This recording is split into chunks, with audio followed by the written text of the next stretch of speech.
The autumn sun hung low in the sky, casting a golden glow over Maplewood Park, where the air carried the crisp scent of fallen leaves and the distant murmur of a world waking up. For Eleanor, a 73-year-old woman who had long since lost her sight, the sprawling sanctuary of shaded trails and whispering trees was more than just a park. It was her refuge, a place where she could breathe freely despite the darkness that defined her days. Her small house sat humbly on the park's edge, a modest haven she'd carved out for herself over decades of determined independence. Each morning, she'd drape her scarf carefully over her shoulders, her fingers brushing the soft fabric with a quiet reverence, before grasping her sturdy white Kenia tool that had become an extension of her very being.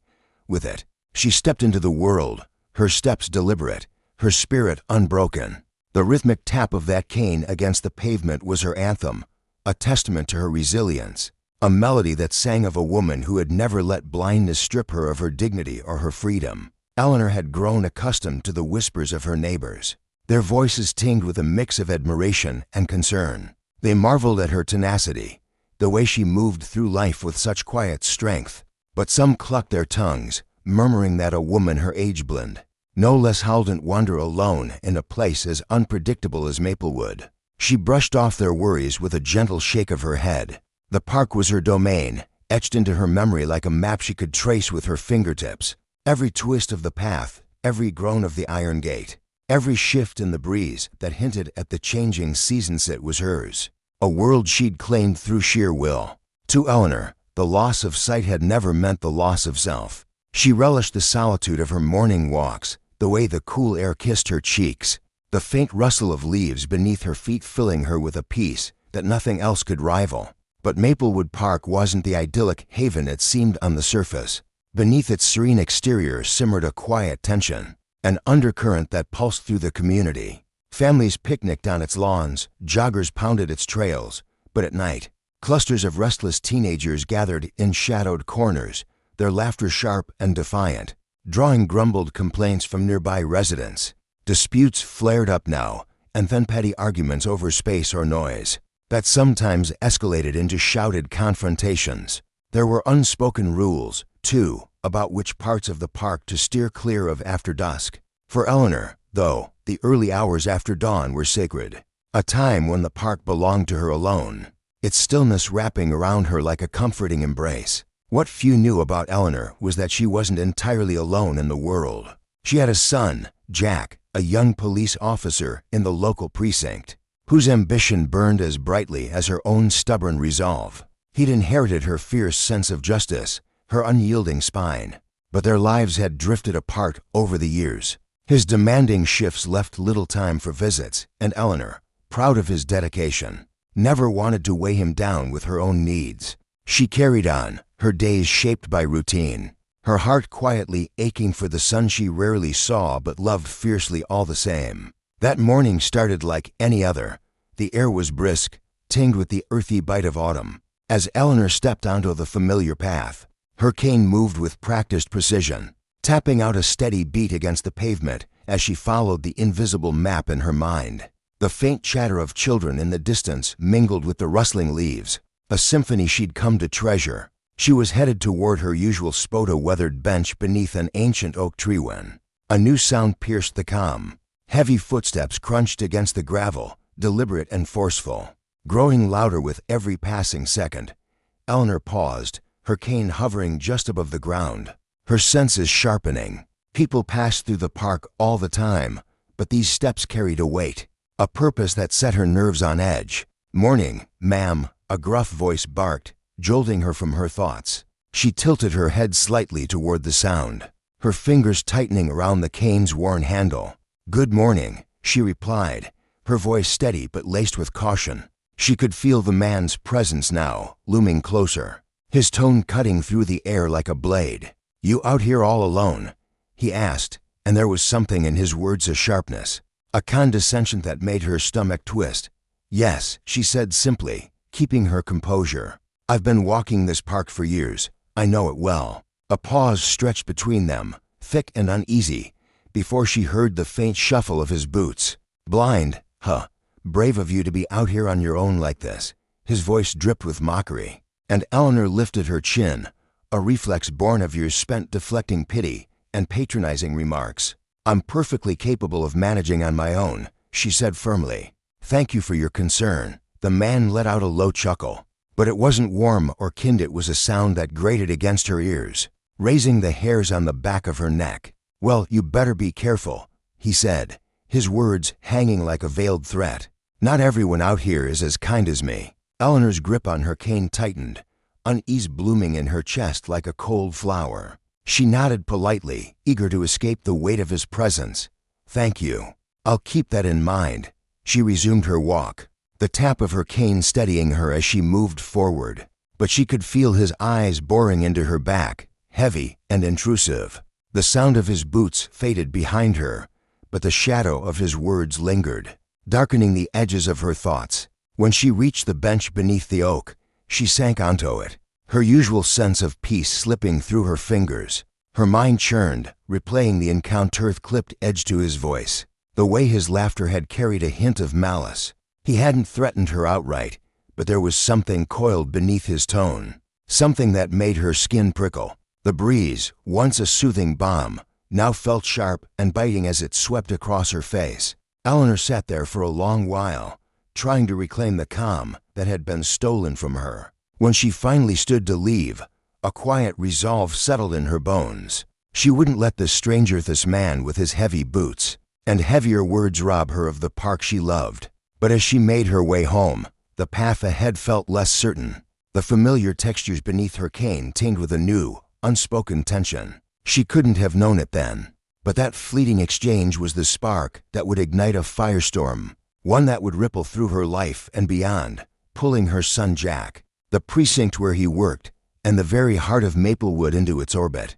The next morning, Eleanor returned to the park, her cane tapping with the same determined rhythm, though a flicker of unease still lingered from the day before. She'd spent the night wrestling with her thoughts, chastising herself for letting a stranger rattle her, yet unable to shake the memory of his voice. She was nearing the oak tree when those boots sounded again, louder, closer, unmistakable.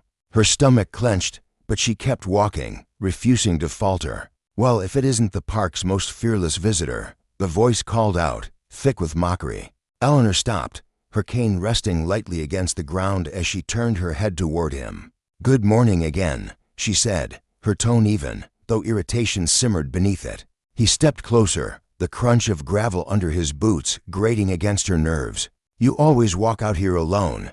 he pressed, his voice carrying a deliberate edge. "I do," she replied, steadying herself. "I've been coming here for years." He low-fade a harsh, abrasive sound that made her flinch inwardly. "All alone, no family to keep an eye on you, no one to make sure you don't wander into trouble." Her fingers tightened around the cane, her patience fraying. "I manage just fine on my own," she said, her voice firm. "I don't need anyone to keep an eye on me." He stepped into her space then, his shadow falling over her, his presence suffocating. "Oh, I see," he said, his tone dripping with disdain. "You're one of those stubborn types. Think you've got it all figured out." Hot Eleanor straightened her shoulders, refusing to shrink under his words. "I've learned to rely on myself," she shot back, "and I suggest you focus on whatever business brought you here instead of questioning mine." He laughed again, louder this time, the sound slicing through the air. "Lady, you've got guts. I'll give you that. But guts don't stop bad things from happening." Her patience snapped. "Are you trying to make a point, or do you just enjoy hearing yourself talk?" she retorted, her voice calm but edged with steel. His tone shifted then, hardening into something colder, more dangerous. "Listen," he said, his words heavy with authority. "I'm Officer Brad Hayes. It's my job to look out for people like you people who don't know when they're out of their depth." Eleanor tilted her head, unflinching. "Is it also your job to intimidate them?" she asked sharply. His chuckle faded into a sneer. "You think you're smart, don't you, walking around here like you own the place? You're lucky nothing's happened to you yet." Her grip on her cane steadied her as she replied. "And you're lucky I'm polite enough to end this conversation here. Good day, Officer Hayes." She turned, her cane tapping purposefully as she stepped forward. But his voice chased after her. "You'd better watch yourself," he called, the threat thinly veiled. "Next time, you might not be so lucky." She paused for a heartbeat, her back to him, drawing a slow breath to steady herself before continuing on. She wouldn't give him the satisfaction of seeing her waver, but his words sank into her like stones, heavy and cold. As she moved toward the park's exit, his gaze followed her, a weight she couldn't shake. The peace she'd once found in Maplewood was slipping away, replaced by a gnawing unease that clung to her long after she left the park behind. The next day, Eleanor stepped into the park once more, her resolve steeled, but her heart wary. She'd tried to dismiss Officer Brad Hayes as just another bully hiding behind a badge, but his words echoed in her mind, sharp and persistent. She was nearing her bench when those boots returned, their cadence unmistakable. She stopped, her breath catching, hoping he'd pass her by. But he didn't. This time, he closed the distance with purpose, his shadow falling over her like a storm cloud. "Back again, huh?" he said, his voice low and menacing. "You don't learn, do you?" Eleanor turned to face him, her cane planted firmly in the ground. "I have every right to be here," she said, her voice steady despite the tremor in her chest. He stepped closer, too close, and she could smell the faint tang of sweat and leather on him. "Rights don't mean much when you can't see what's coming," he sneered. Before she could respond, she heard a sharp cracked sound of her cane splintering under his boot. She stumbled back, shock flooding her senses as the broken pieces clattered to the ground. The crowd around them, joggers, parents with strollers, teenagers on their phones, froze, their murmurs rising into a stunned chorus. "You didn't need that anyway, did you?" Brad taunted, his voice thick with cruelty. Eleanor's hands trembled, not from fear but from a rage she hadn't felt in years. "You've just made a mistake you'll regret," she said, her voice low and unwavering. He laughed, turning away, oblivious to the storm he'd unleashed. What he didn't know he couldn't have known was that Eleanor's son, Jack, wore the same uniform he did, walked the same precinct halls, and carried a fire in his chest that would soon turn this act of cruelty into a reckoning. Jack had been at his desk that morning, buried in paperwork, when a call came through, a witness from the park, voice shaking, recounting what they'd seen. His mother's name hit him like a punch to the gut. He was on his feet in an instant, his heart pounding with a mix of fury and dread. He knew her routines, her pride, her fierce independence, and he knew, too, the kind of man Brad Hayes was. Whispers about Brad had circulated through the precinct for months, his quick temper, his casual disdain for anyone he deemed beneath him. Jack had kept his distance, focused on his own work, but now it was personal. The precinct captain, a grizzled veteran named Margaret Cole, watched Jack storm in that afternoon, his face a mask of barely contained rage. She'd seen plenty in her years on the force of corruption, cowardice, courage, but the look in Jack's eyes told her this was different. "What's going on, officer?" she asked, her voice calm but firm. Jack laid at Alpha's mother, the cane, Brad's cruelty, and as he spoke, Margaret's jaw tightened. She'd heard the rumors about Brad, too, but proof had always been elusive.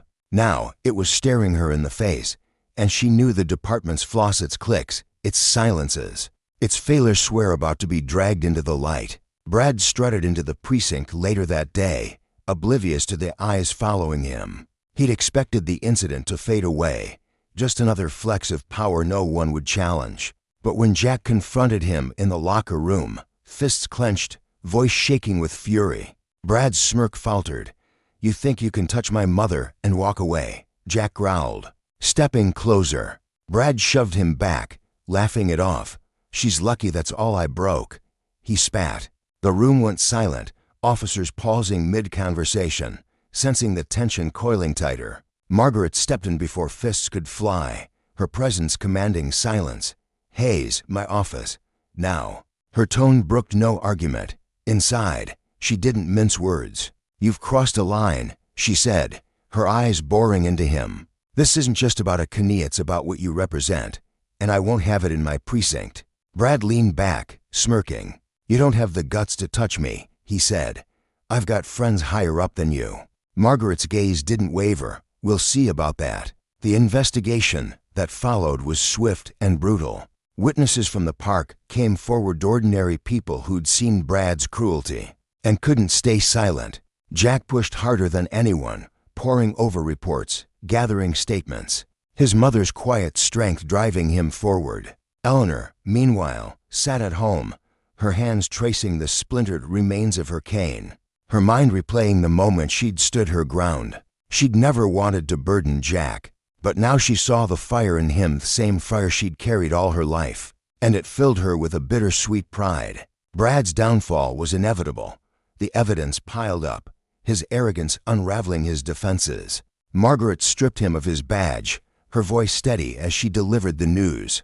"You abused your power," she said, "and justice doesn't bend for men like you." Brad stormed out, cursing, but the weight of his actions had finally caught up. The precinct buzzed with the fallout, some officers relieved, others uneasy, all aware that a reckoning had begun. For Eleanor, the victory was quiet. Jack brought her a new cane, his hand lingering on hers as he apologized for not being there sooner. "You don't need to protect me," she said softly, a smile tugging at her lips. "But I'm proud of you for protecting what's right." The park welcomed her back the next morning, its paths familiar once more, the air lighter now. But the lesson lingered for Brad, for the precinct, for Maplewood itself. Power, unchecked, could shatter lives, but justice, when fought for, could mend them again. And in that truth, Eleanor found her peace, her cane tapping a steady rhythm into the dawn.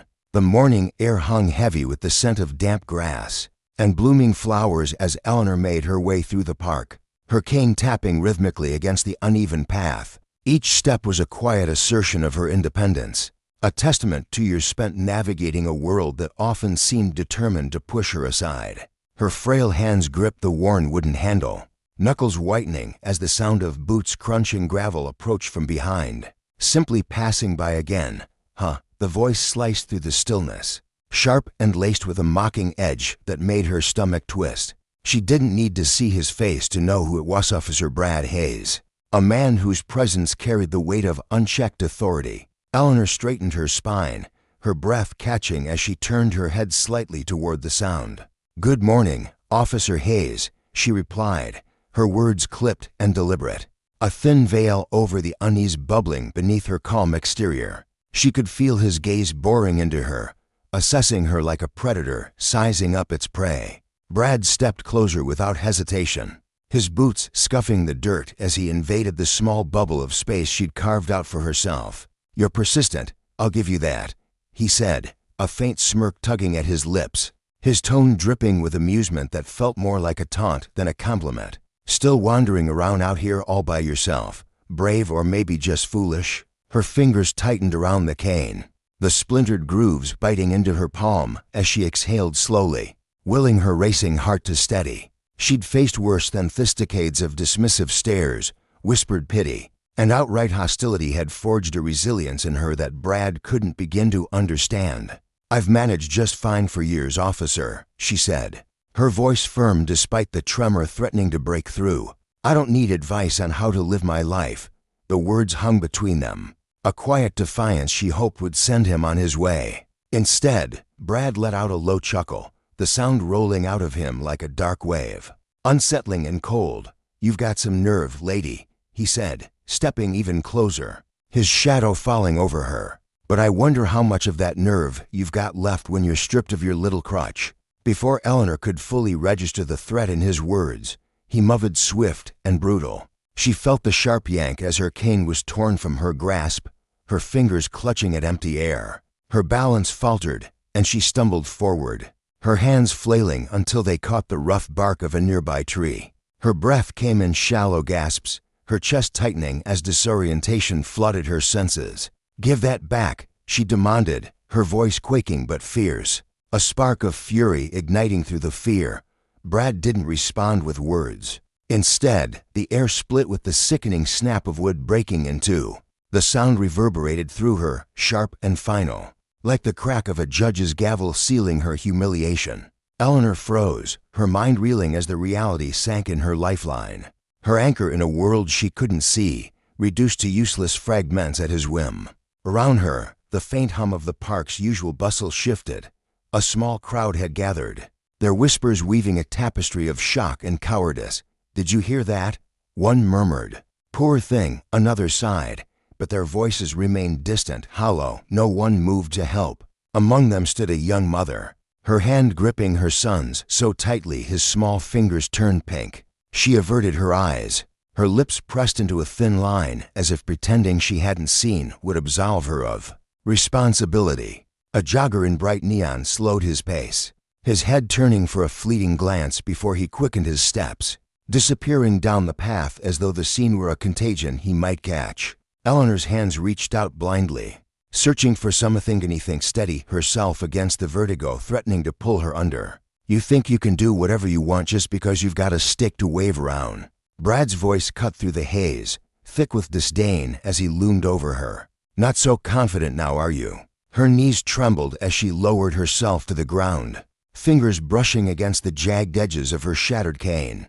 The splintered wood scraped her skin, a physical echo of the shame burning hotter than the anger rising in her chest. "Why are you doing this?" she asked, her voice cracking, abruptly tangled with defiance. Brad tossed the broken pieces at her feet, the clatter of wood against stone a cruel punctuation to his answer. "Maybe I'm teaching you a lesson," he said, his tone casual, as if he'd just swatted a fly. "Next time, don't mouth off to someone who's trying to keep you safe." The lie in his words twisted the knife deeper. Wasn't protecting her. He was punishing her for daring to exist on her own terms. Eleanor's hands shook as she gathered the remnants, clutching them to her chest like a shield. "You're nothing but a bully," she spat, her voice quivering with a volatile mix of fear and rage.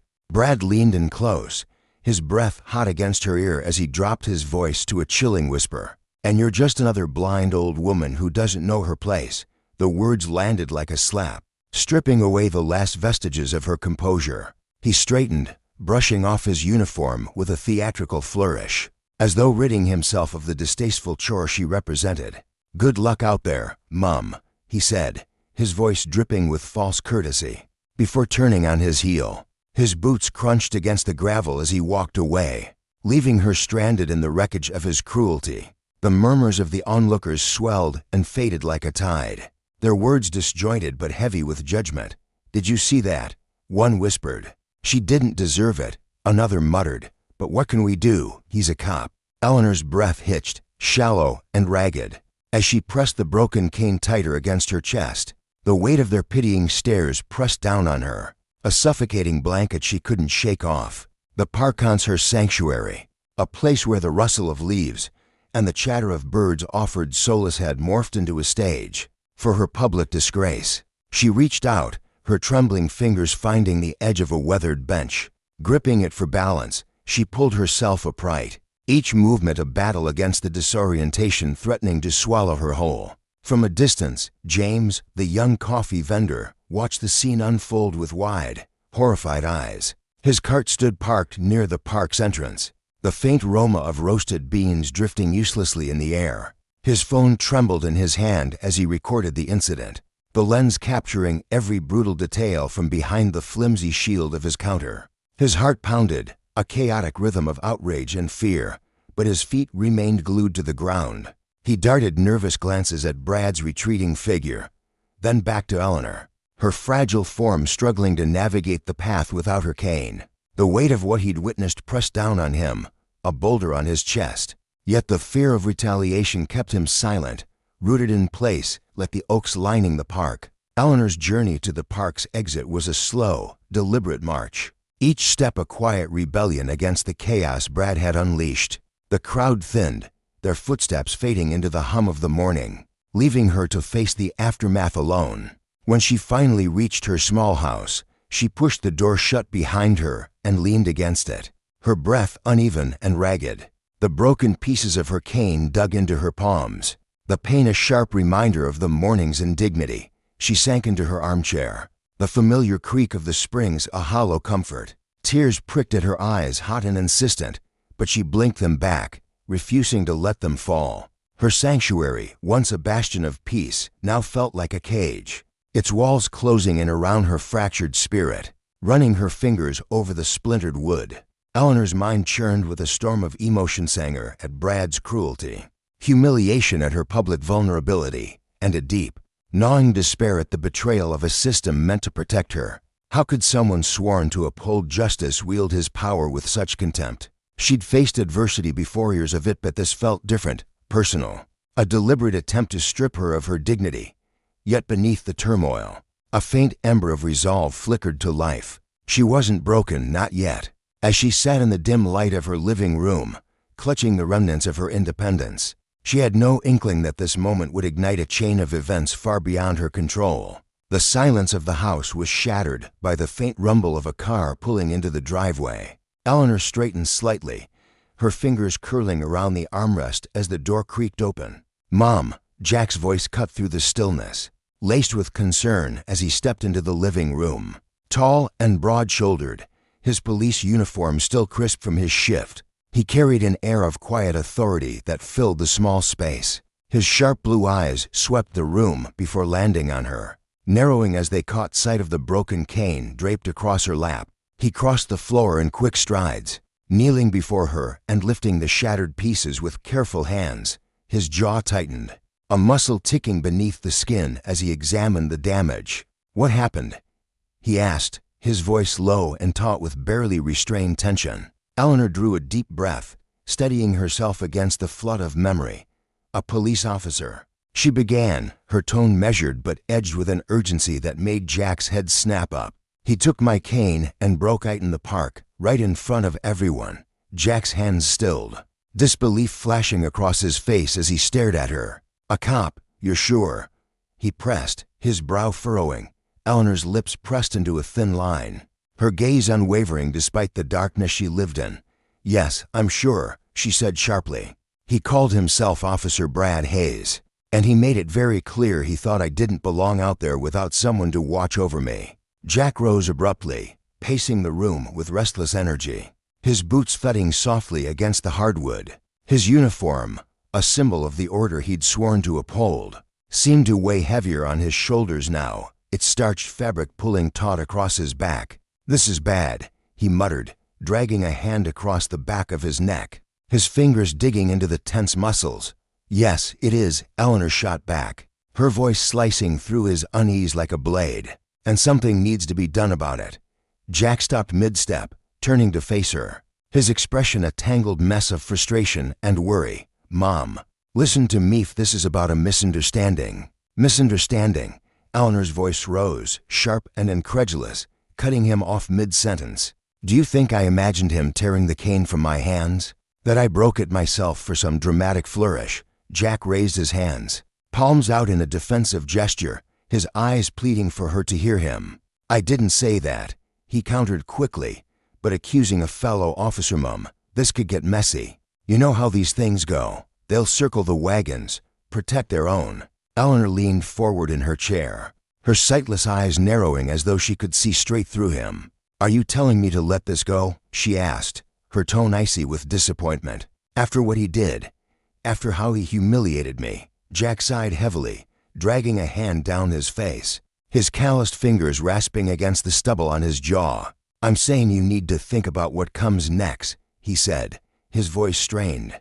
"This could blow back on both of us. If I push this, it could jeopardize my position, and honestly, I don't know if there's enough to prove your side of the story." Her expression hardened, a wall of resolve rising behind her words. "So your position matters more than what's right?" she asked, her voice trembling with a quiet fury. "More than standing up to a bully who abuses his power?" Jack flinched, guilt flickering across his face as he took a step toward her. "Mom, that's not what I meant," he said, his tone softer now, almost pleading. "This isn't just about you and me. The system, it's not as simple as you think." Eleanor's hands gripped the armrests tighter, her knuckles whitening as she met his hesitation with unwavering clarity. "No, it's exactly as simple as I think," she countered. "This man used his badge to strip me of my dignity in public. He didn't just break my cane. Jack, he tried to break me. And now you're standing here, hesitating, because you're worried about politics." Jack's fists clenched at his sides, his broad shoulders hunching slightly as he struggled to find the words. He opened his mouth, but nothing came out, his throat tightened with the conflict tearing him apart. Loyalty to his mother warred with the harsh realities of the world he navigated every day. A world where challenging the wrong person could unravel everything he'd built. "It's not that I don't care," he said finally, his voice quieter, almost broken. But I've seen what happens when someone goes against the grain. Careers are ruined. Families are dragged through the mud. Eleanor shook her head, the faint rustle of her gray hair the only sound in the tense silence. I thought I raised you to stand for something, Jack, she said, her disappointment cutting deeper than any shout. To fight for justice, no matter the cost. The words hit him like a punch, his face twisting with guilt as he looked away, unable to hold the weight of her unseen gaze. Mom, you don't understand the position this puts me in, he said, his voice rough with frustration. Then help me understand, she shot back, her tone edged with a challenge he couldn't ignore. Because from where I'm sitting, it looks like you're more concerned about your reputation than about doing what's right. He stood there, rooted to the spot, his chest rising and falling with uneven breaths. The room seemed to shrink around them, the air thick with unspoken truths. Finally, he spoke, his voice low but resolute. Fine, he said, the word heavy with surrender. I'll look into it quietly. But I can't promise anything. Eleanor leaned back in her chair, her posture softening slightly, though her expression remained unreadable. I'm not asking for promises, Jack, she said, her voice steady and firm. I'm asking for action. He nodded slowly, reaching down to pick up the broken cane once more. He placed it gently on the coffee table, his fingers lingering on the splintered wood as if it held the answers he couldn't find. I'll start with the precinct, he said, half to himself. See what I can find on this Officer Hayes. He turned toward the door, pausing as Eleanor's voice called after him. And Jack, he glanced back, his weary eyes meeting the strength in her tone. Don't do it for me, she said. Do it because it's the right thing to do. He didn't respond, but the flicker in his gaze told her he understood. As he stepped out into the night, the cool air hit him like a slap, the weight of his mother's words settling onto his shoulders alongside the burden of his badge. He wasn't just investigating a colleague, it was confronting a system he'd spent years upholding. A system that rewarded silence and punished those who dared to question it. The gravel crunched under his boots as he walked to his car, the sound a faint echo of Brad's retreating steps earlier that day. Jack slid into the driver's seat, his hands gripping the wheel as he stared into the darkness ahead. This wasn't going to be easy. His mother's unyielding resolve had left him no choice but deep down. He knew she was right. Justice wasn't just a word, it was a debt, one that Brad Hayes would have to pay. Back in the house, Eleanor sat motionless, the broken cane resting in her lap like a fallen soldier. Her fingers traced its jagged edges, her mind drifting to the lessons she'd learned over a lifetime of hardship, lessons about resilience, about standing tall even when the world tried to knock you down. Brad's actions had been more than an assault on her body. They were a stark reminder of how power, unchecked, could corrupt even those meant to serve. But as the ember of resolve in her chest grew into a steady flame, she realized something else. This wasn't just her fight.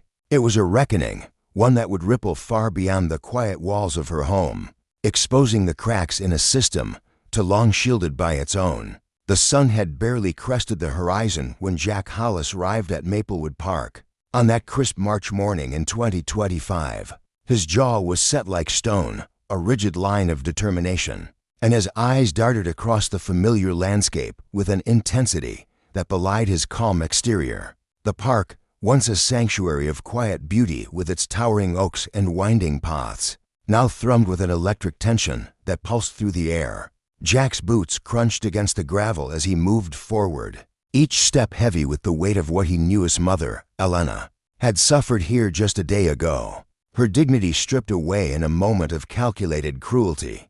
That knowledge churned in his gut, a bitter mix of rage and sorrow that fueled his every move.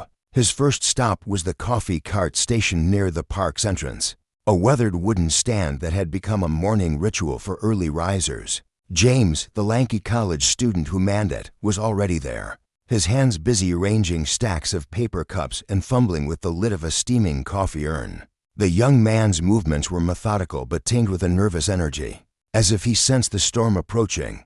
"James," Jack called out, his voice cutting through the stillness like a blade. The student's head snapped up, his hazel eyes narrowing with a flicker of caution. "Officer Hollis, right?" he asked, his tone tentative, testing the waters. "You're Mrs. Elena's son?" Jack gave a curt nod, his expression unyielding, a mask of seriousness that hid the turmoil roiling beneath. "That's right. I need to talk to you about what happened here yesterday." The words hung between them. Heavy and expectant, James froze, his hands hovering over the cups like a deer caught in headlights. "Look," he started, his voice faltering, a thread of hesitation weaving through it. Jack stepped closer, his presence imposing yet restrained, his tone steady but firm. "You saw it, didn't you? I need to know what you witnessed."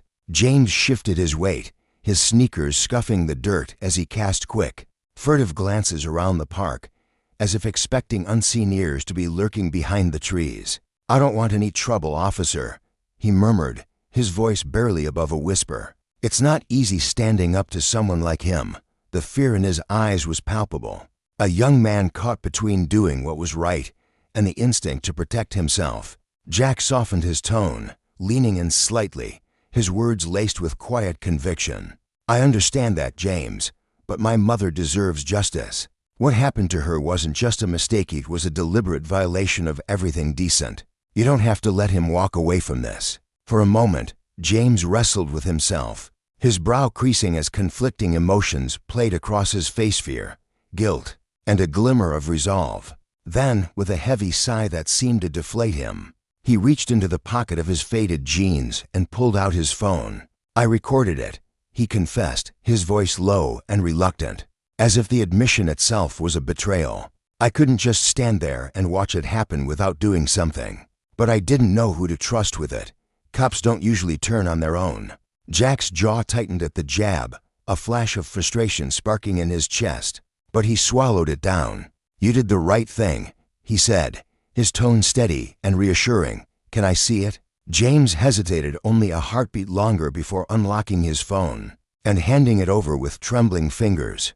Jack's breath caught as he pressed play, the small screen lighting up with a scene that seared itself into his mind. There was Brad Hayes, a hulking figure in his police uniform, snatching the cane from Elena's frail hands with a sneer that oozed contempt. The old woman's gasp of shock echoed faintly through the tinny speaker, as Brad snapped the cane in two with a sickening crack, his movements deliberate and cruel, before hurling the broken pieces at her feet. The mocking smirk that twisted his lips as she stumbled back sent a surge of white-hot fury coursing through Jack's veins, his chest tightening until it felt like his ribs might crack under the pressure. "Can you send this to me?" Jack asked, his voice cold and controlled, though the anger simmered just beneath the surface. James nodded, his fingers fumbling over the screen as he tapped out the transfer. "It's on its way," he said, handing the phone back with a look of quiet dread. Jack met his gaze, his dark eyes piercing. "I'm going to need you to make a statement when the time comes. This video is damning, but your words will give it weight. It'll make it undeniable." James swallowed hard, his Adam's apple bobbing as his voice wavered. "I'll do it," he said, though the promise trembled with uncertainty. "But you'd better be ready. Brad's not the kind who goes down without a fight." Jack's response was resolute, a vow etched in stone. "I am. Thank you." With that, Jack turned and strode deeper into the park, his destination the playground where children's laughter mingled with the creak of swings. He'd heard Clara, a regular visitor, might be there, and he spotted her almost immediately, a young mother with tired eyes and a protective hunch to her shoulders, gently rocking a stroller back and forth while her son, a tow-headed boy of about 4, scampered nearby. "Clara," Jack called, his steps measured but purposeful as he approached. She looked up, her grip tightening on the stroller handle, her face a mask of wariness. "Yes?" she replied, her voice soft but guarded. "I'm Jack Hollis," he said, keeping his tone professional yet warm, an attempt to put her at ease. "Elena's son. I was told you might have seen what happened to her yesterday." Clara's eyes flickered with recognition, but her posture stiffened, her knuckles whitening around the handle. "I saw some of it," she admitted, her words barely audible, carried away by the breeze. "But I didn't get involved. I've got my son to think about." Her gaze darted to the boy now digging in the sandbox, his small hands scooping dirt with carefree abandon. Jack nodded, his expression softening with understanding. He could see the fear etched into her features, the instinct of a mother shielding her child from a world that could turn ugly in an instant. "I'm not here to judge you," he said gently, "but what you saw could change things. My mother isn't the only one Brad Hayes has hurt. People like him keep going because no one dares to speak. Justice starts with those brave enough to break the silence." Clara's lips pressed into a thin line, her eyes darting back to her son as if weighing the cost of her next words. "I don't know," she murmured, her voice quivering with doubt. "He's a cop. What if he comes after me? What if he targets my family?" Jack stepped closer, his voice dropping to a conspiratorial whisper. "I get it, Clara, I do. But I'm taking him down, and I need witnesses. If we don't stop him now, he'll just keep preying on others, maybe even someone you love. I'll protect you, I swear it." She stared at him, her hazel eyes searching his face for a promise she could trust. After a long, agonizing moment, she nodded faintly. "I'll think about it. But I need to know you'll keep us safe if I help." Jack met her gaze unflinchingly. "You have my word." Back at the precinct, Jack threw himself into the investigation with a fervor that bordered on obsession. He sat at his desk, surrounded by the hum of fluorescent lights and the distant clatter of keyboards, digging into Brad Hayes' record with a growing sense of dread. The deeper he went, the more the anger festered, a slow burn that spread through his chest. Buried in dusty internal reports and faded complaint logs, he uncovered a chilling pattern: allegations of misconduct stretching back years, from verbal harassment that left victims trembling to excessive force that sent them reeling. Yet every single complaint had been swept under the rug, dismissed as unsubstantiated or quietly resolved within the department's walls. One file stopped him cold. It detailed an incident where Brad had cornered a homeless man in the park, his voice dripping with menace as he trashed the man's meager belongings: a tattered blanket, a cracked water bottle, scattering them across the grass to send a message. The complainant, a frail figure with nowhere else to turn, had later withdrawn his statement, his shaky handwriting citing fear of retaliation. Jack's fists clenched until his knuckles whitened, the familiar weight of frustration settling over him like a shroud. Brad wasn't just a rogue cop, was a predator. His badge a weapon he wielded to terrorize the vulnerable, and the system had cradled him in its arms every step of the way. Jack meticulously copied the files, each page a brick in the case he was building. With James's video, Clara's potential testimony, and this documented history of abuse, the picture was coming into focus. This wasn't just about his mother anymore. It was about a rot that ran deep, a corruption that festered unchecked. What had begun as a son's fight for his mother's honor had morphed into a crusade against a broken system he'd once sworn to serve. Justice, he realized, wasn't just a word, it was a reckoning, a consequence for those who abused their power without remorse. The next morning, Jack walked into the precinct with a folder thick with evidence tucked under his arm.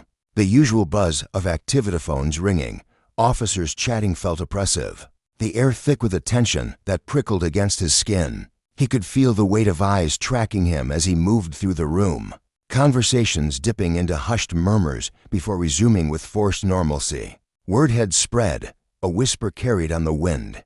Jack Hollis was turning on one of their own. He reached his desk, but the sight that greeted him made his stomach twist. A sticky note plastered across his monitor, the word traitor scrawled in jagged black ink. His jaw tightened as he ripped it off, crumpling it in his fist with a slow, deliberate crunch. He scanned the room, but no one met his gaze.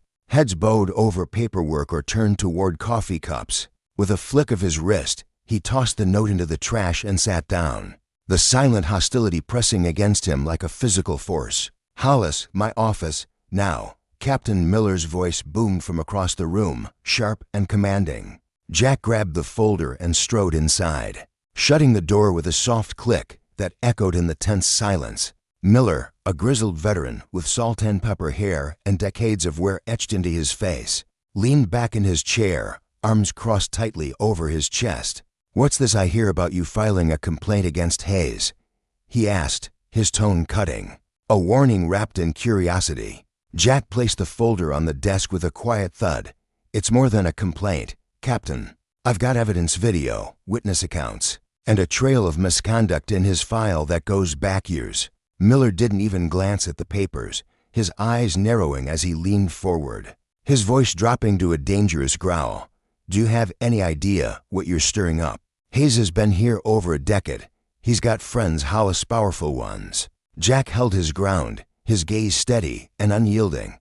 Friends or not, he's abusing his badge. I'm not letting it slide.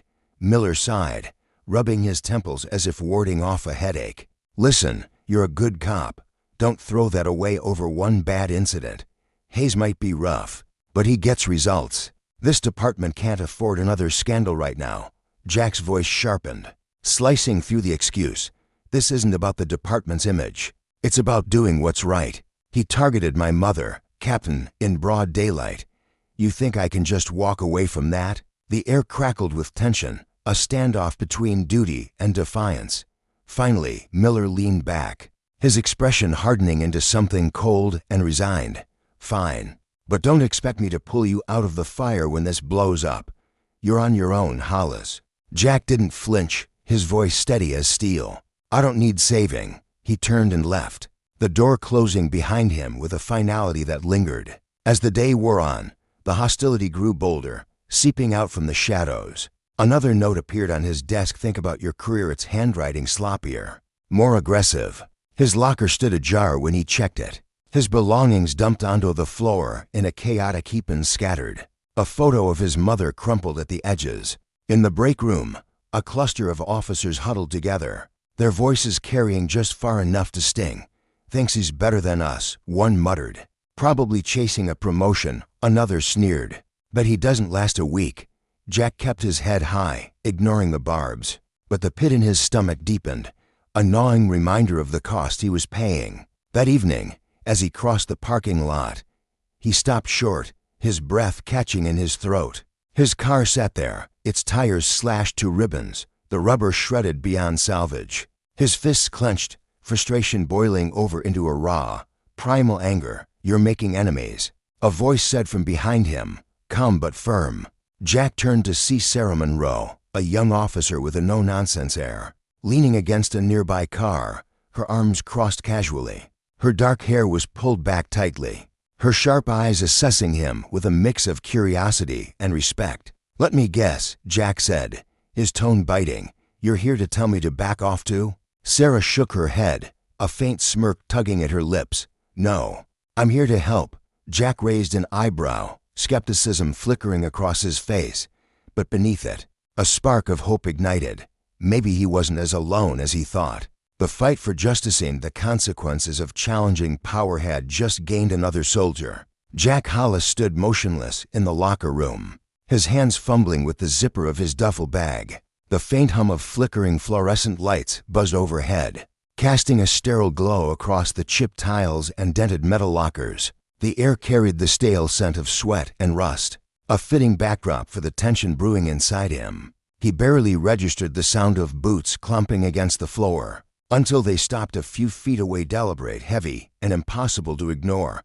Without looking up, Jack knew who it was. The presence loomed like a storm cloud rolling in, dark and suffocating. Jack Hollis, Brad Hayes' voice sliced through the quiet, dripping with mockery. The precinct's shiny new hero. Huh. Jack straightened slowly, turning to face him. His expression stayed neutral, a practiced mask, but his pulse quickened as he met Brad's gaze. The older officer stood there, arms crossed over his broad chest, his imposing frame filling the doorway like a barricade. His smirk was sharp, a predator's grin, but his eyes glinted with something colder, something dangerous. Something you need, Hayes? Jack asked, his tone steady, refusing to give Brad the satisfaction of seeing him rattled. Brad took a step closer, the scuff of his boots echoing in the confined space. Yeah, I've got something to say. He sneered, his voice low and taunting. You've got some guts, don't you, stirring up all this mess, acting like you're above the rest of us grunts down here in the dirt. Jack didn't flinch, though the words stung like a slap. He could feel the heat rising in his chest, a slow burn of anger he'd been tamping down for weeks. If doing what's right counts as stirring things up, he said, his voice calm but edged with defiance, then sure, I guess I'm guilty. Brad's smirk vanished, replaced by a hard, icy glare that could have frozen the room solid. You think you're some kind of saint, going after me like this? You're nothing, Hollis, a nobody with delusions of grandeur. With a slow, deliberate motion, Jack shut his locker door.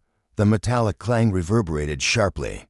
Punctuating the silence, he turned fully to face Brad, his hazel eyes steady and unyielding. "You crossed a line, Hayes," he said, his voice low but firm, each word weighted with conviction. "You don't get to hide behind that badge and terrorize people east of all my mother." Brad's jaw twitched, a flicker of rage tightening his features. He leaned in, his voice dropping to a menacing growl. "You don't even know what you're messing with. Kid, you think the department's gonna have your back. You're dreaming. The system doesn't bend for rookies with big ideals." Jack took a step forward, closing the gap between them until they were nearly nose to nose. The air crackled with unspoken fury, thick enough to choke on. "I know exactly how the system works," Jack shot back, his tone like tempered steel. "That's why I'm making damn sure you answer for what you've done. You've gotten away with this garbage for years because people were too afraid to call you out. That stops now." Brad let out a harsh, bitter laugh, shaking his head as if Jack were a child throwing a tantrum. "You're out of your mind," he said, his voice laced with venom. "You think this little quest of yours is gonna change a damn thing? The brass upstairs, they don't give a rat's ass about your sob story or your mom. All they want is to keep the lid on tight. You're just a pawn, Hollis, and a lousy one at that." Jack's hands curled into fists at his sides, but he kept his composure, his voice rising just enough to carry the weight of his resolve. "I'd rather be a pawn fighting for what's right than a coward ducking behind corruption like you." Brad's face darkened, his eyes narrowing to slits. He stepped closer, towering over Jack, his bulk casting a shadow that seemed to swallow the light. "Watch your mouth, boy," he snarled, his breath hot with rage. "You're making a huge mistake. You think you're untouchable. You're not. Keep pushing me, and you'll see just how far I can push back." Jack didn't budge, his gaze locked on Brad's, unflinching. "Go ahead," he said, his voice steady as stone. "Threaten me all you want. It doesn't erase what you did, and it doesn't stop what's coming. You're not above the law, Hayes, no matter how much you've convinced yourself otherwise." For a moment, they stood there, locked in a silent standoff, the air between them pulsing with raw hostility. Brad's fists clenched, his knuckles whitening, his chest heaving with barely contained fury. "You're gonna regret this," he hissed, his voice a low, poisonous whisper. "You think you can take me down. You don't have the spine, and even if you did, no one's gonna stand with you." "We'll see," Jack replied, his tone resolute, unshaken. "But here's something you should know. I'm not afraid of you, and I'm not backing off." Brad sneered, stepping back just enough to break the suffocating closeness. "You're a fool, Hollis," he spat, "and fools don't last long around here." With that, he turned on his heel and stormed out, slamming the locker room door so hard it rattled in its frame. Jack let out a slow, shaky breath, his fists unclenching as the adrenaline drained from his body. His heart pounded in his chest, a wild drumbeat he couldn't ignore. He knew confronting Brad head-on was a gambly or reckless one. Maybe, but he also knew he couldn't let fear steer him. Not now.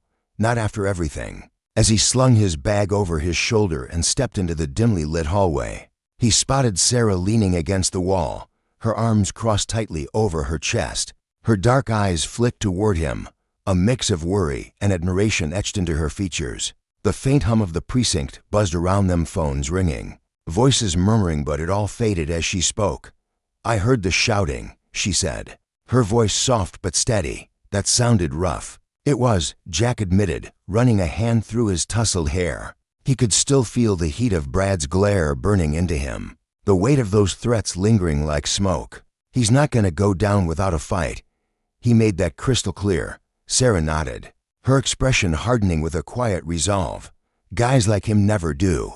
They thrive on intimidation. But you held your ground in there. Just don't let him goad you into doing something stupid." Jack managed a faint, weary smile. "Thanks for the heads up, but we both know this is far from over." Sarah's lips pressed into a thin line, her gaze unwavering. "No, it's not. But you're not in this alone, Hollis. Don't forget that." Her words hung between them, a lifeline in the storm, and Jack felt a flicker of gratitude warm the edges of his exhaustion. Earlier that week, Sarah had become an unexpected anchor for him. It started with a quiet conversation in the break room, the clatter of coffee mugs and the hum of the vending machine filling the silence between them. Jack had been staring blankly at the wall, his mind replaying the image of his mother Linercrumbed on the park path. Her cane snapped in two, her sightless eyes wide with fear. Sarah had slid into the chair across from him, her voice cutting through his haze. "Why stick your neck out for me?" he'd asked, his tone rough with confusion. His brow furrowed as he studied her. Sarah had straightened, her face hardening like she was bracing for a blow. "Because I've been where you are," she'd said, her voice steady but threaded with an old, buried pain. "Hayes came after me too, years back. Tried to bully me into covering up one of his Messessa botched arrest. That left a kid in the hospital. I wouldn't play along, and it nearly tanked my career." Jack frowned, leaning forward, his elbows digging into the scratched tabletop. "Why didn't you report him?" Her laugh had been sharp and bitter, slicing through the air like a blade. "You think I didn't try? I filed the complaint, jumped through every hoop they threw at me. It went nowhere. The system's rigged to shield guys like him. People like us, we're the ones who get crushed." Jack's jaw tightened, a muscle ticking as he processed her words. "So why speak up now?" he pressed, searching her face for answers. Sarah met his gaze, her dark eyes blazing with a fire he hadn't seen before. "Because I'm done staying quiet," she said, her voice firm, unyielding. "And because this isn't just about you, Jack. Your mom didn't deserve what happened to her, none of it. If we don't stop Hayes now, he'll keep doing it. Someone else's mom, their kid, their brother, or worse." Jack studied her for a long moment, the weight of her words settling into him like stones. Then he nodded, a silent pact forming between them. "I could use the help," he said simply. Sarah's lips curved into a small, determined smile, a glint of defiance in her eyes. "Good," she replied. "Let's bring him down." Over the next few days, Sarah threw herself into the fight alongside Jack. They holed up in a cramped corner of the precinct's records room, surrounded by towering stacks of dusty files and the faint glow of a flickering desk lamp. She guided him through the maze of paperwork, her fingers tracing lines on yellowed reports as she pointed out the buried truths. "Look at this," she said one afternoon, her voice tight with suppressed anger as she slid a document across the table. "Excessive force complaint against Hayes, 3 years ago. The victim dropped it not because they wanted to, but because Hayes scared them into silence. Paid a visit to their house, made some veiled threats about their family. Sound familiar?" Jack's stomach churned as he read the faded ink, his frustration swelling with every word. Hayes wasn't just a rogue cough, was a disease, festering in the department's bones, poisoning everything he touched. Each new discovery fueled Jack's resolve. But the obstacles kept piling up.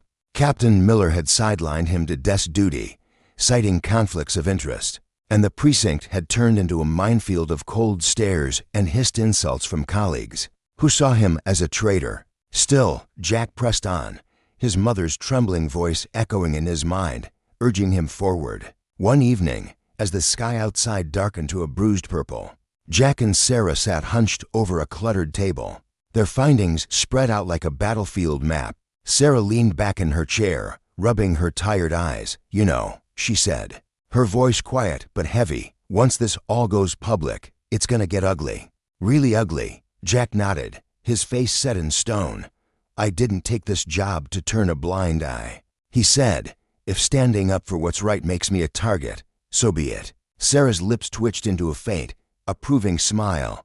"You're a stubborn bastard, Hollis," she said, a note of warmth breaking through her fatigue. "Must be a family trait." Jack's thoughts drifted to his mother Leaner's quiet strength, her refusal to let blindness dim her spirit, and he felt a surge of purpose flood through him. With Sarah by his side, the fight felt less impossible, but the deeper they dug, the more they realized this wasn't just about Brad Hayes. It was about dismantling the machinery that had propped him up for so long, a system that thrived on silence and fear. The turning point came unexpectedly, sparked by a single act of courage from an unlikely source.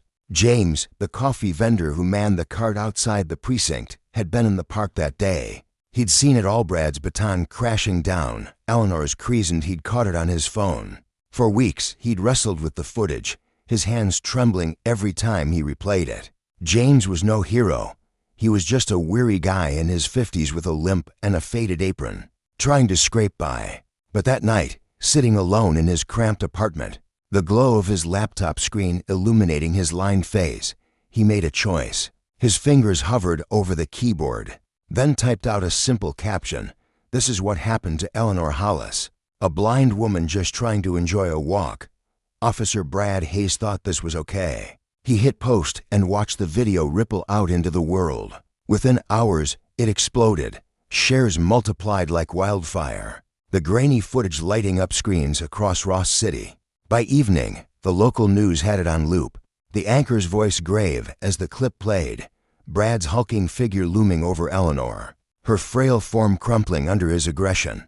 The town erupted some, rallied to Brad's defense, insisting he'd been upholding order, that Eleanor had provoked him somehow. But most were livid, their outrage spilling into heated arguments in diners, furious threads online, and protests outside the precinct.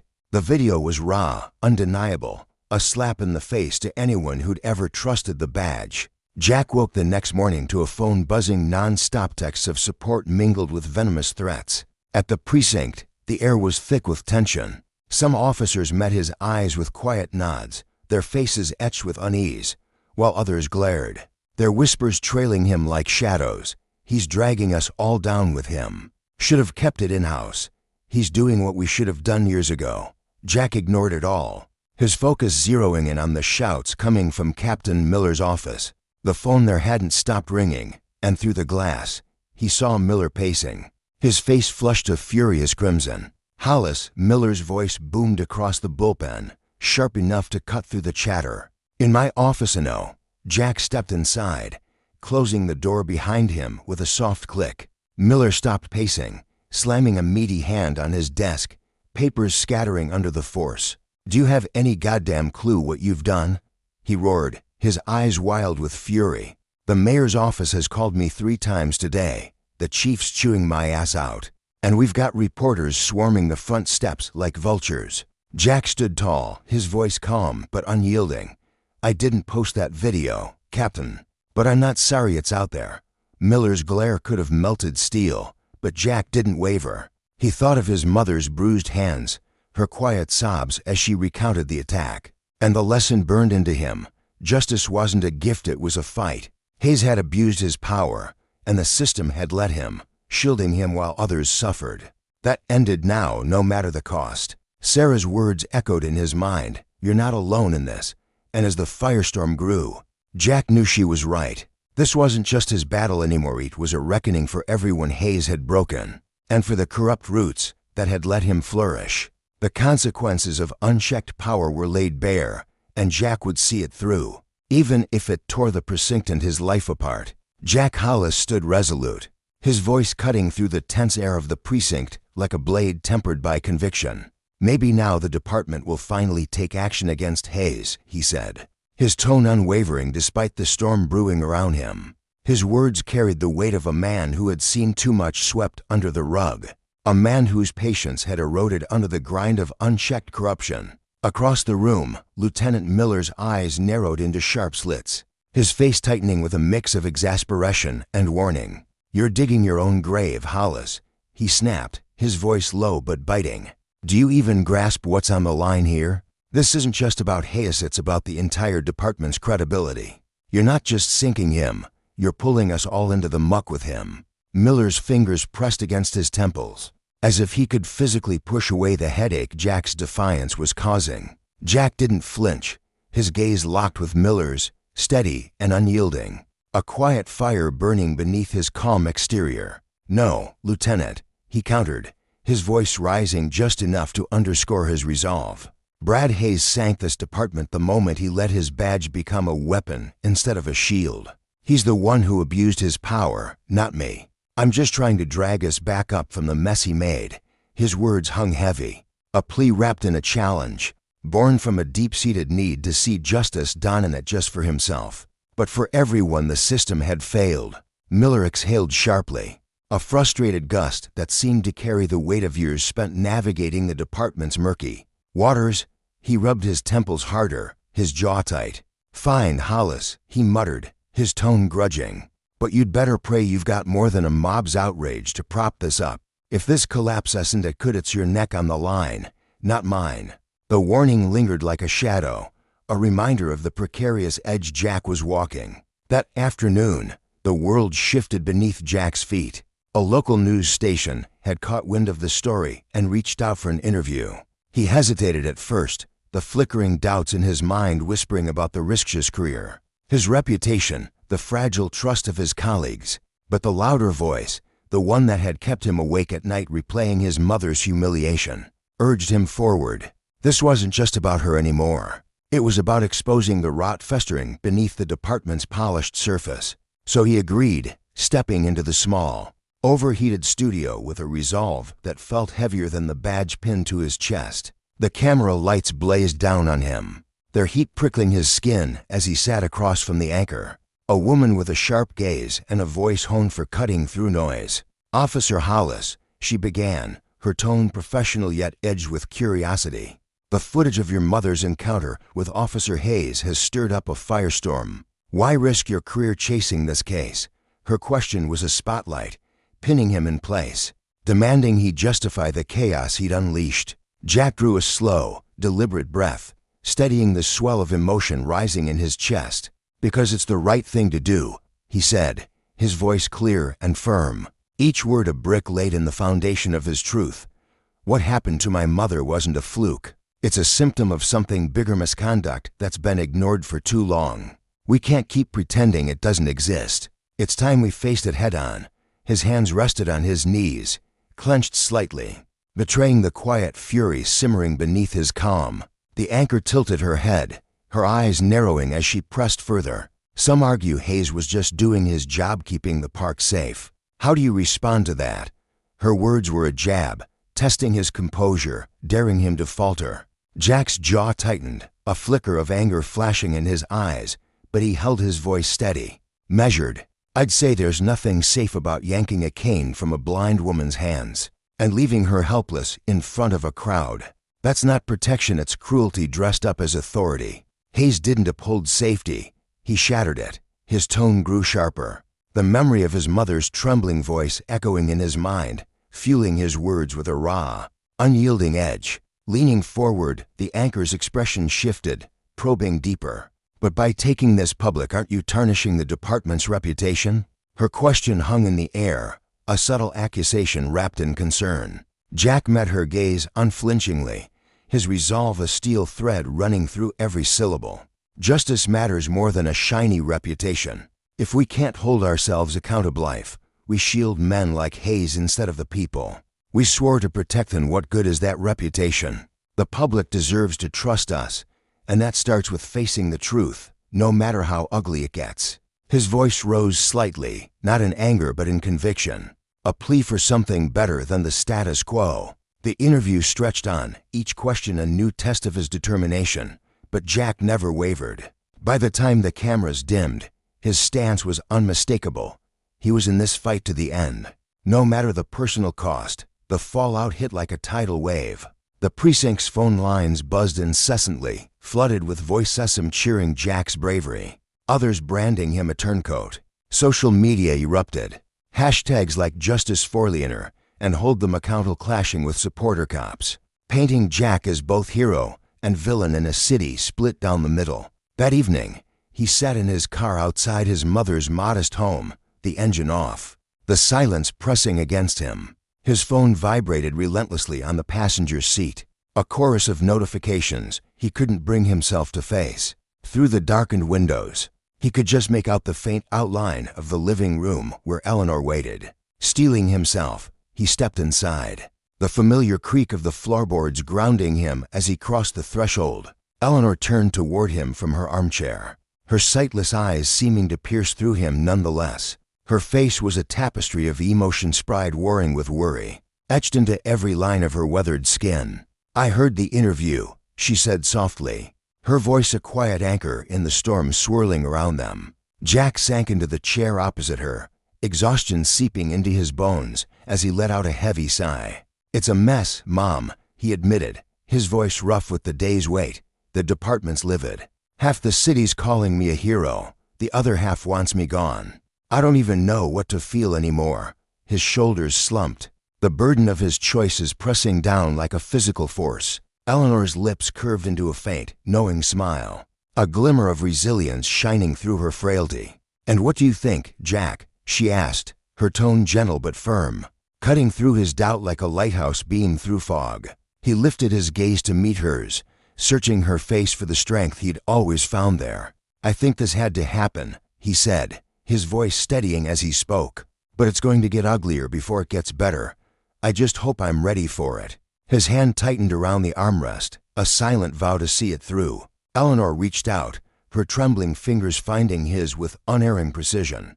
"You're doing what's right, Jack," she said, her grip surprisingly strong. "That's all that matters. The rest will sort itself out." Her words were a balm, a quiet affirmation that steadied his resolve. The media storm had lit a fuse, and the department couldn't ignore the heat.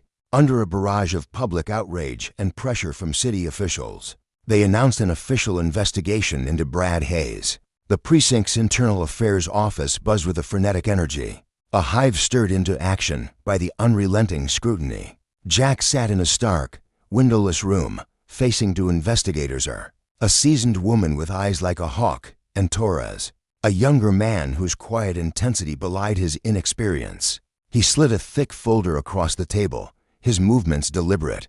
"This is everything," he said, his voice firm but tinged with urgency. Video footage, witness statements, a trail of complaints that somehow kept disappearing. "It's all there." Greer flipped through the pages, her expression unreadable but focused, while Torres watched Jack with a scrutiny that felt almost tangible. "This park video's already a powder keg," Greer said, her voice clipped, "but we need more.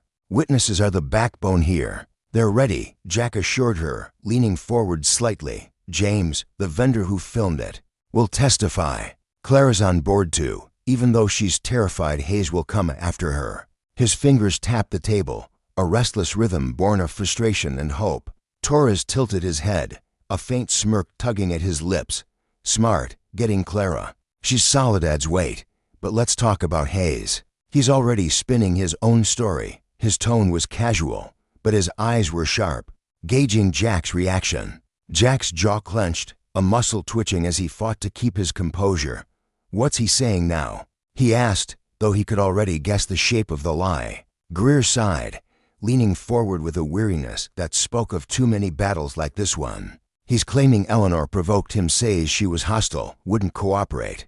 He's painting himself as the victim here." Jack's fists balled under the table, his knuckles whitening as a surge of disbelief and fury coursed through him. "She's 73 and blind," he said, his voice tight with barely contained outrage. "How does that even make sense to anyone?"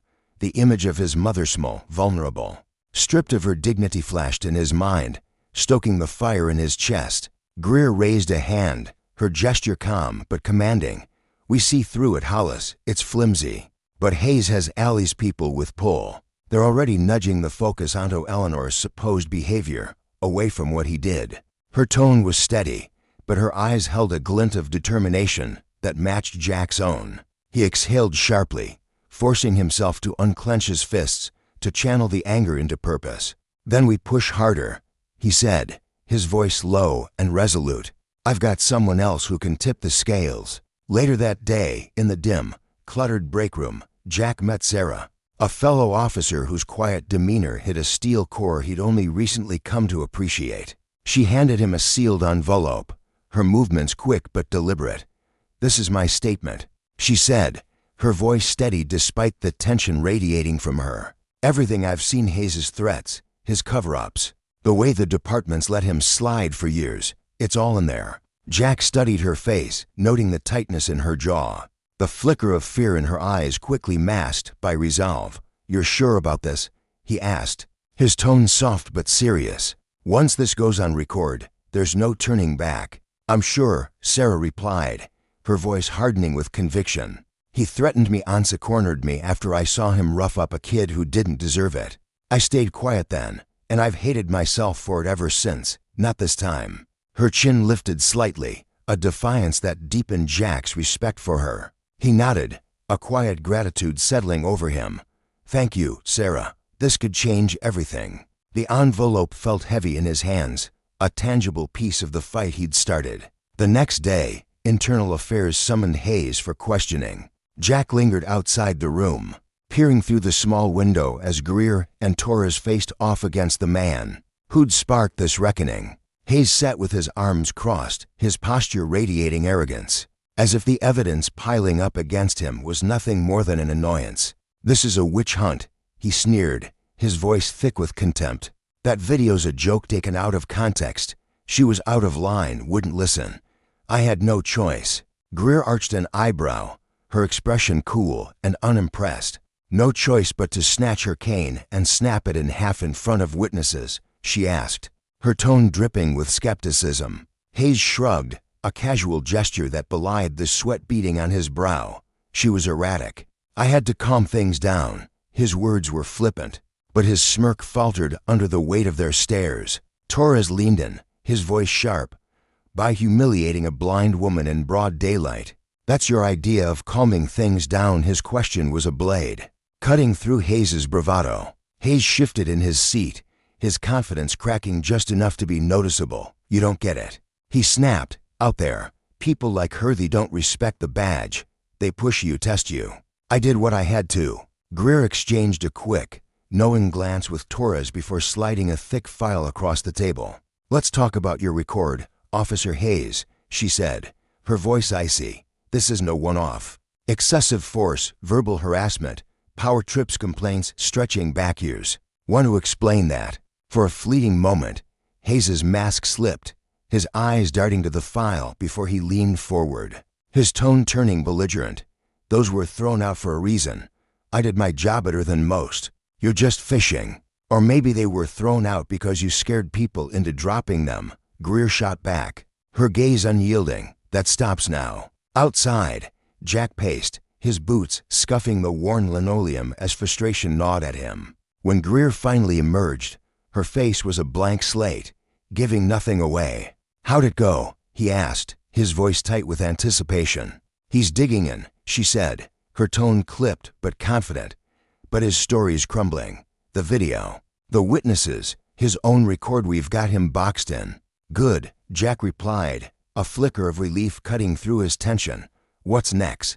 "We're pushing for his suspension effective immediately," Greer said. "But brace yourself, Hollis.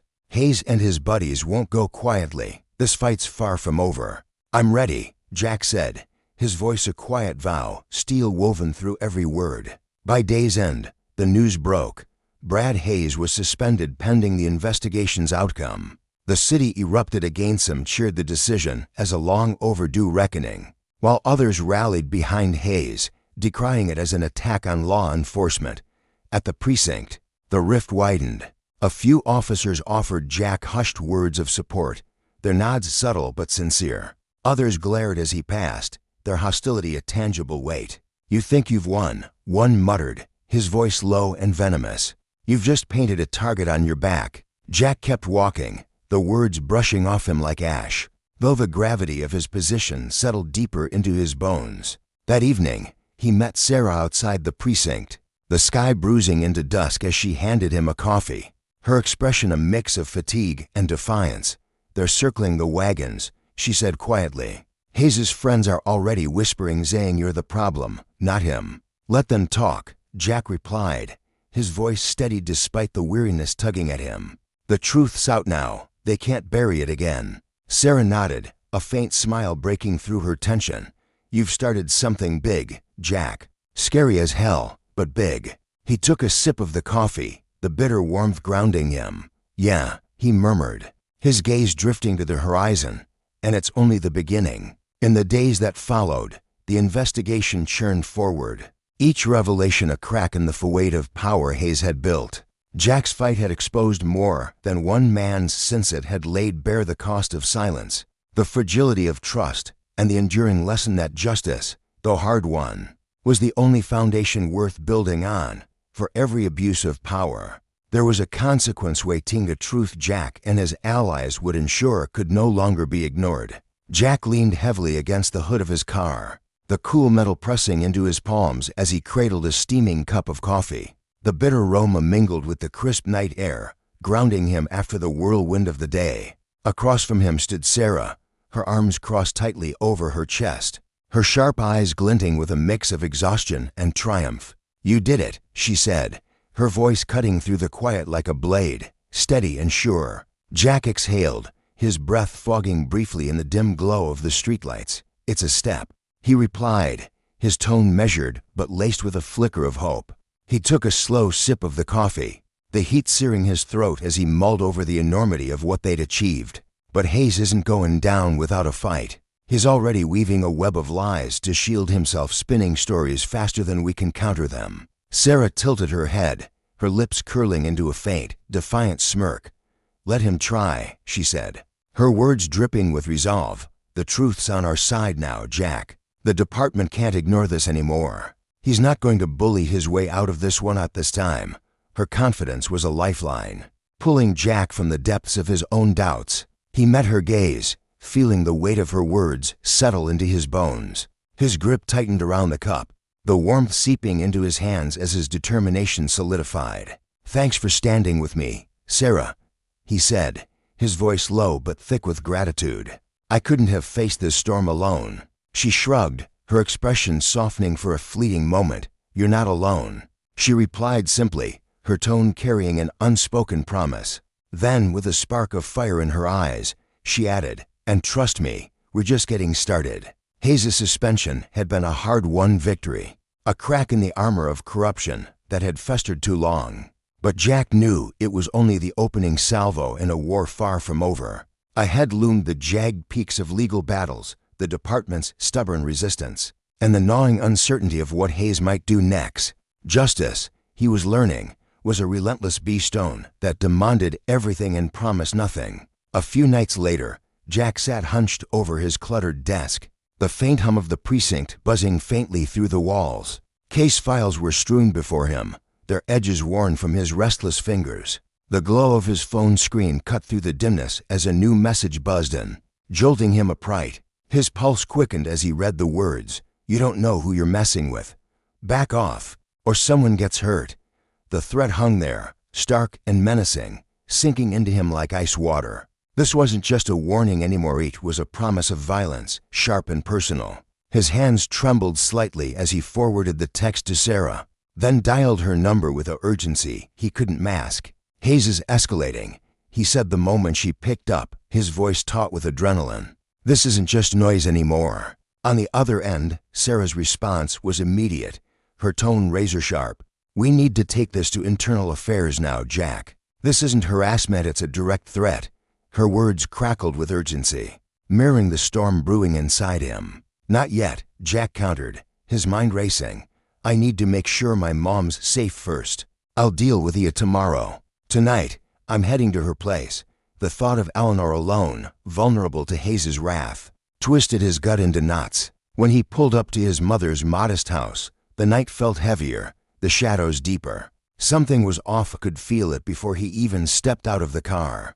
The porch light, equipped with a motion sensor he'd installed just days ago, remained stubbornly dark. His eyes narrowed as he approached the front door, catching the faint glint of scratches around the lock-jagged marks that told a story of intrusion. His heart thudded against his ribs. "Mom," he called, his voice tight with a fear he couldn't suppress as he pushed the door open and stepped inside. "I'm here," Eleanor's voice floated from the living room, calm and steady as always, a beacon in the chaos. Jack rushed in, his boots thudding against the hardwood, and found her seated in her worn armchair. Her hands rested neatly in her lap, her posture unshaken despite the tension in the air. She nodded toward the coffee table, where a brick sat like a grim trophy wrapped in crumpled paper. Shards of glass glittered on the floor near the shattered window. "That came through about an hour ago," she said, her tone matter-of-fact, as if discussing the weather. Jack's breath caught as he crossed the room into strides, snatching up the brick. He peeled back the paper, revealing a scrawled message in harsh, jagged letters. "You're next." The words hit him like a punch, his blood turning to ice. "Why didn't you call me?" he demanded. his voice cracking with a mix of anger and dread. Eleanor's gaze met his, unwavering. "I didn't want to worry you," she said firmly. "I wasn't hurt, and I knew you'd come by tonight." Her strength was a rock, but it only deepened Jack's fear. He paced the room, his boots scuffing the floor as his mind spun. "This is Hayes," he growled, the name tasting like bile. "He's not just sending messages anymore, he is trying to break us, to scare you into silence." His fists clenched at his sides, nails digging into his palms. Eleanor didn't flinch. "He can try all he wants," she said, her voice a quiet thunder. "I'm not afraid of him." Jack dropped to one knee beside her, his eyes searching hers. "You might not be, Mom," he said, his voice dropping to a fierce whisper, "but I am." This isn't just intimidation, now it's dangerous. The weight of those words pressed down on him, a suffocating realization that this fight had spilled beyond the precinct and into the heart of his world. Her hand settled on his arm, warm and steady. "Then you know what you have to do," she said, her tone a quiet command. Jack nodded, rising to his feet with a fire reigniting in his chest. "I'm calling Sarah. We're reporting this tonight." Justice wasn't just an ideal anymore, it was a shield he had to wield to protect the ones he loved. The next morning, as Jack prepared to leave for the precinct, fury and resolve churned within him like a storm ready to break. He stepped outside into the pale dawn light, only to freeze at the sight before him. On the hood of the replacement squad car he'd been driving lay a dead cat, its throat slashed, blood pooling dark and slick beneath the windshield wipers. A crude note was taped to the glass. "Your turn." The grotesque scene hit him like a sledgehammer, his stomach lurching as rage clawed up his throat. He yanked his phone from his pocket and called Sarah, his voice shaking with barely contained fury. "This has gone too far," he spat. "Hazer, whoever he's got doing his dirty work, is escalating fast." "Where are you?" Sarah's voice was urgent, cutting through his haze of anger. "At my mom's," Jack replied, his eyes scanning the quiet street. "I'm not leaving her alone until this is under control." "Good," Sarah said, her tone decisive. "I'll send a patrol unit to watch the house. But Jack, we need internal affairs on this now. This isn't just threats, it's criminal." At the precinct, Jack sat across from Investigator Greer, a seasoned woman with a no-nonsense air that matched the gravity of the moment. He laid out the escalating nightmare, the brick through the window, the threatening texts, and now the mutilated animal left as a warning. Greer's brow furrowed as she held up a photo of the blood-streaked car. "A brick, threats, and now this?" she asked, her voice steady but edged with disbelief. "Hayes isn't just retaliating, he's trying to terrify you into abandoning this. He's sending a message," Jack said, leaning forward, his hands gripping the edge of the table. "But it's not going to work. I'm not backing down." Greer nodded, her lips pressing into a thin line. "We'll assign protection for your mother and pull security footage from the neighborhood. If Hayes or his cronies are behind this, we'll nail them." Her promise was a lifeline. But Jack knew the danger was far from contained. That night, the air around Eleanor's house felt thick with menace. Jack sat in his car, parked just outside, his eyes scanning the shadows that danced beyond the streetlights. Every rustle of leaves, every flicker of movement set his nerves alight. Then he saw Atwell figures emerging from the darkness across the street, hooded and purposeful, their hands clutching something he couldn't make out. His heart slammed against his ribs as he threw open the car door and stepped into the night. "Stop," he bellowed, his voice ripping through the silence. The figures hesitated, caught in the beam of his headlights, before bolting into the shadows. Jack sprinted after them, his boots pounding the pavement, adrenaline surging through his veins. He lunged, tackling on a weary young man who thrashed beneath him, all sharp elbows and desperation. "Who sent you?" Jack demanded, pinning the man's arms to the ground, his breath coming in harsh gasps. The man sneered, his eyes glinting with malice. "You're dead, Halasayu and your mom. You've got no idea who you're messing with." His defiance only fueled Jack's anger, but he forced himself to stay calm. "The cops are on their way," Jack said, his voice cold as steel. "You can tell them all about it." The second figure had vanished into the night, but when the patrol unit screeched to a halt minutes later, Jack handed the suspect over, his hands still trembling with the aftershock. He called Sarah immediately, his voice steady despite the chaos. "We've got one of them," he said. "He's not talking yet, but this proves Ithays isn't just sending messages. He's sending people." Inside the house, Jack kept watch through the night, every creak of the floorboards and every whisper of wind putting him on edge. Eleanor sat nearby, her calm demeanor a stark contrast to the storm raging within him. "You need to end this, Jack," she said quietly, her voice cutting through the tension like a blade. "I will," he replied, his tone resolute. "He's not getting away with this." The escalating danger had crystallized one truth. This wasn't just a quest for justice. It was a fight for their lives. Hayes's actions screamed of a man drunk on power, a tyrant who believed he could bend the world to his will. But Jack saw the lesson etched in every threat, every act of violence. Unchecked power bred chaos, and justice was the only force strong enough to restore balance. The day of reckoning arrived with a crackle of tension in the air. The hearing room buzzed with restless energy officers in crisp uniforms, witnesses clutching their statements, and community members who'd followed the case with bated breath filled the space. Jack sat in the front row beside Sarah, his jaw clenched tight as he watched Brad Hayes stride in. Flanked by his attorney, the man's arrogance still clung to him like a second skin, but it wavered under the mountain of evidence stacked against him. Investigator Greer took the floor, her voice a steady hammer as she laid out the case. Video footage from Jack's initial confrontation with Hayes played on a screen, the grainy images painting a vivid picture of abuse. Witness testimonies from Sarah and others added flesh to the bones of the story, while a meticulous review of Hayes's long history of misconduct complaints buried. Threats silenced sealed the narrative. Officer Hayes has repeatedly exploited his authority to intimidate, harass, and harm civilians, Greer declared, her words ringing with finality. "This department will not tolerate such corruption." When Hayes rose to speak, his voice dripped with venom. "This is a witch hunt," he snarled, his hands gripping the podium. "The footage is twisted. The witnesses are lying, and Hollis has a personal vendetta against me. It's all a setup." His defiance was a desperate clawing at the crumbling walls of his empire. Greer's eyes narrowed, her tone slicing through his bluster. "Is that so? Then explain the complaints that stretch back years before this incident. Explain the threats against Officer Hollis and his family during this investigation." Hayes's jaw locked, his silence a deafening admission. The verdict crashed down like thunder. Brad Hayes was stripped of his badge, dismissed from the force, and slapped with multiple charges of misconduct. The room erupted in murmurs as officers escorted him out, his sneer meeting Jack's steady gaze for a fleeting moment. "You think this is over?" Hayes muttered, his voice a low hiss. "You'll regret this, Hollis." Jack didn't flinch.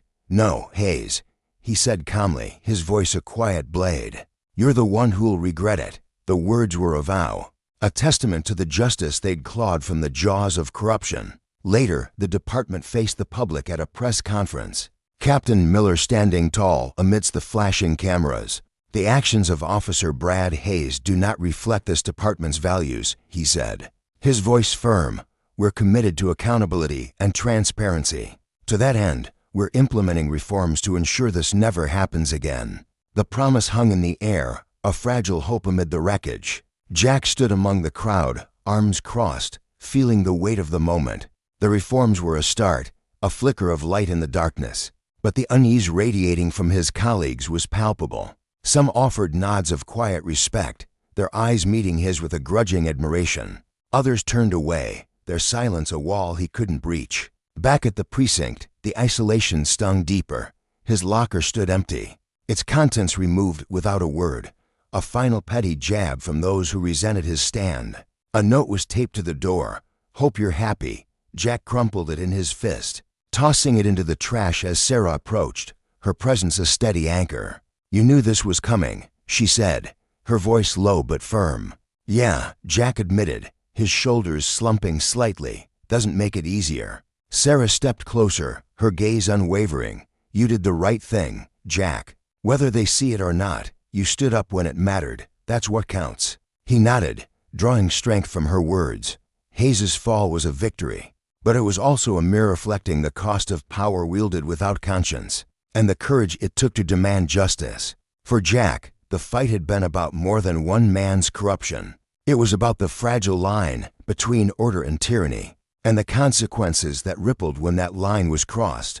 The scars would linger, but so would the lesson. Justice, though hard won, was the only path to redemption. The air in the community had shifted, a subtle but undeniable change that pulsed through the streets and homes like a quiet heartbeat. Eleanor, once a woman known only to her close circle, had blossomed into an unexpected beacon of hope, her presence radiating strength that no one, not even she, had anticipated. It all began with that video, a shaky, grainy recording of her standing tall against Hayes, the officer whose arrogance had long festered unchecked.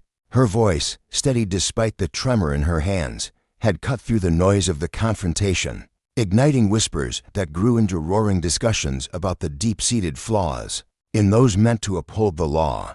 People watched, rewatched, and shared the footage, their hearts stirred by the sight of a blind woman refusing to bow to intimidation. Invitations flooded in community gatherings, advocacy rallies, small meetings in church basements, all pleading for her to lend her voice to their cause. Eleanor, though hesitant at first, felt the weight of their need pressing against her resolve, tugging at the part of her that had always believed in doing what was right, no matter how daunting. One crisp evening, Jack walked beside her, his boots scuffing against the worn pavement as they approached a local forum. The building loomed ahead, a modest brick structure with flickering lights spilling out from its windows, casting long shadows across the sidewalk. Inside, the room buzzed with restless energy. Chairs scraped against the floor. Murmurs rippled through the crowd, and the air carried the faint scent of coffee and anticipation. Eleanor took her place at the front, her hands resting delicately in her lap, fingers tracing the edge of her scarf as she listened. One by one, voices rose, raw, trembling, angry, sharing their own tales of power misused, of dignity stripped away by those sworn to protect. Jack stood off to the side, his broad shoulders tense, his eyes fixed on his mother. He could see the way her head tilted slightly, absorbing every word, every tearful pause, her silence louder than any shout. When her moment came, Eleanor rose slowly, her cane tapping the floor with a soft, deliberate rhythm that seemed to hush the room.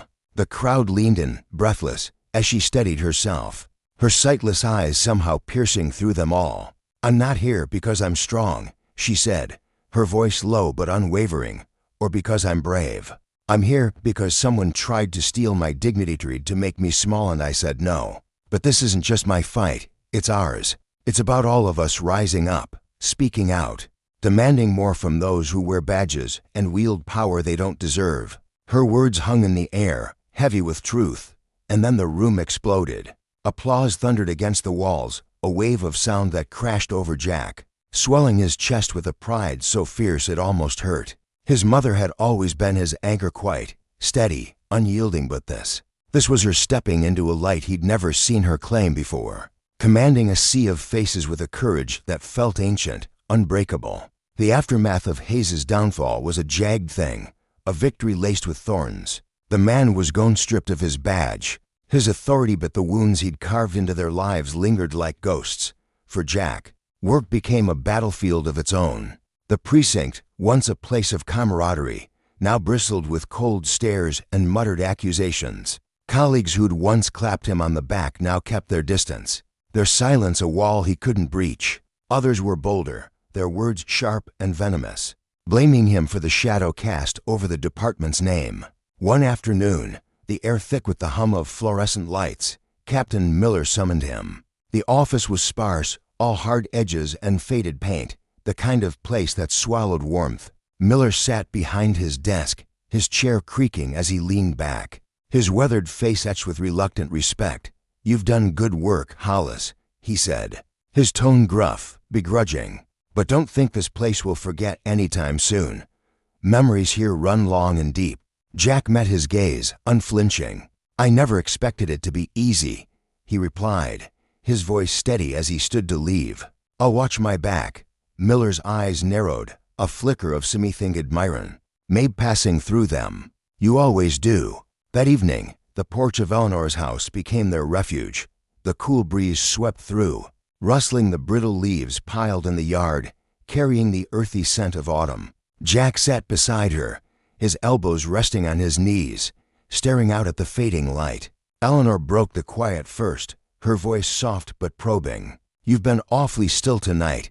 He shrugged, the motion heavy with unspoken thoughts. "Just turning it all over in my head. We got rid of Hayes, but it doesn't feel like a win out completely." She reached out, her hand finding his arm, her touch warm and sure. "Justice isn't about feeling good, Jack. It's about doing what's right, even when it cuts deep, even when it leaves you bruised." He glanced at her, a faint smile tugging at his lips. "You've been saying that a lot lately." Her eyes crinkled with pride. "And you've been living it." As night settled around them, the stars piercing the velvet sky, they both understood the truth. Hayes might be gone, but the system that had propped him up still stood, stubborn and flawed. Yet, beneath that weight, a fragile hope flickered, a belief that their defiance had planted a seed, one that might grow into something unstoppable. The next morning dawned crisp and golden, the kind of autumn day that painted the world in hues of amber and rust. Jack stood in Eleanor's doorway, a small box cradled in his hands, its wrapping neat and deliberate. He'd spent weeks wrestling with how to honor her, not just for standing by him, but for showing him what it meant to face the storm and still hold your head high. "Mom," he called, stepping into the living room where she sat in her armchair, her fingers brushing the familiar weave of her scarf. Her face brightened at his voice.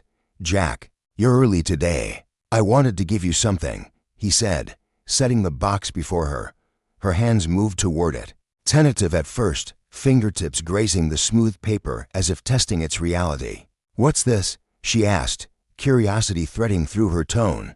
Jack knelt beside her, guiding her hands as she peeled back the wrapping. Inside lay a new cane gleaming white, sturdier than the one she'd leaned on for years, with a silver plate etched near the handle. Eleanor's fingers explored its surface, tracing the polished wood until they found the inscription. Her breath caught as she read aloud, her voice quivering. "To my strength." She paused, her touch lingering on the words, emotion pooling in her eyes. "Jack, this is beautiful. But you didn't have to." "Yes, I did," he cut in, firm but tender. "You've been my rock through all of this.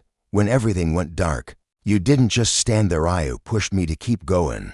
Tears glistened on her lashes as she reached for him, her hand cupping his cheek. "I'm so proud of you, Jack, more than I can ever say. You stood for what's right when it would have been easier to look away." His throat tightened, his own voice thick. "Everything I am, every fight I've taken on, it's because of you. You showed me what courage looks like, even when the odds are stacked against you." She smiled, a quiet, radiant thing. "You've always been my brave boy, and I know you'll keep fighting, no matter what comes." Later that morning, they set out for Maplewood Park, the air sharp and cool against their skin. Eleanor's new cane tapped confidently against the pavement, each step a testament to her reclaimed ground. Leaves crunched beneath their feet, a symphony of autumn as they followed the winding path. When they reached the old oak tree, its gnarled branches stretching toward the sky, Eleanor stopped, tilting her head as if listening to the wind. "It feels different today," she said softly. "Lighter, like the shadow of what happened here is finally fading." Jack slipped his hands into his pockets, a small smile breaking through. "Maybe because it's yours again." At his. She nodded, her grip tightening on the cane. "It's ours. Always has been." They settled onto the bench beneath the tree, sunlight dappling their shoulders as the park hummed with life, children shrieking with laughter on the swings, joggers pounding the trails, families sprawled across picnic blankets. Eleanor's voice turned wistful. "Do you remember how you used to bring me here when you were little? You'd hold my hand so tight, like you were the one keeping me safe." Jack chuckled, the sound warm and low. "I thought I was, but it was always you holding us together." She leaned back, her smile deepening. "Full circle, isn't it?" "Yeah," he murmured, "but this time we're both stronger." The afternoon unfurled slowly, filled with stories and laughter they hadn't shared in too long. For the first time since the ordeal began, peace felt tangible, a quiet promise woven into the rustling leaves. When it was time to go, Eleanor rose with Jack's steadying hand, her cane tapping lightly as they walked side by side. The path ahead glowed in the late afternoon sun, a ribbon of gold stretching toward home. Just before the park's gate, she paused, turning to him. "Jack," she said, her voice thoughtful, "this fight we've been through, it's bigger than us. But we proved something. Standing up matters, especially when it's hard." He met her gaze, nodding. "You're right, Mom. And I think we've shown a lot of people they don't have to stay quiet." Her smile was fierce, resolute. "Let's hope they hold on to that." As they left Maplewood Park, their story rippled outward. A testament etched into the community's bones. Eleanor had reclaimed her dignity. Jack had stood unwavering for justice. Together, they'd shown that courage and resilience could crack even the hardest walls of corruption. But the lesson ran deeper. Power, when abused, breeds consequences. Amity's quiet. Sometimes thunderous that echo far beyond the moment. Their fight wasn't just a personal triumph. It was a mirror held up to a flawed system. A call to others.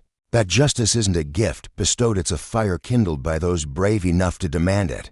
Charles Turner stood as a towering figure in Greenfield. His broad shoulders and sturdy frame a testament to a life shaped by resilience and grit. At 50, streaks of silver wove through his dark hair like threads of wisdom, catching the light in a way that softened the intensity of his deep, warm eyes that held stories of struggle and triumph. Despite his age, he moved with the agility of a man seasoned by challenges, a quiet strength radiating from him that made him more than just a mayor. To the people of Greenfield, he was a beacon of hope, a living symbol of what dedication and integrity could achieve. Elected in the wake of chaos and unrest, Charles had guided the city through a brutal economic storm, slashed crime rates, and woven a fragile but growing harmony among its diverse residents. He didn't care where you came from or what you looked like under his watch.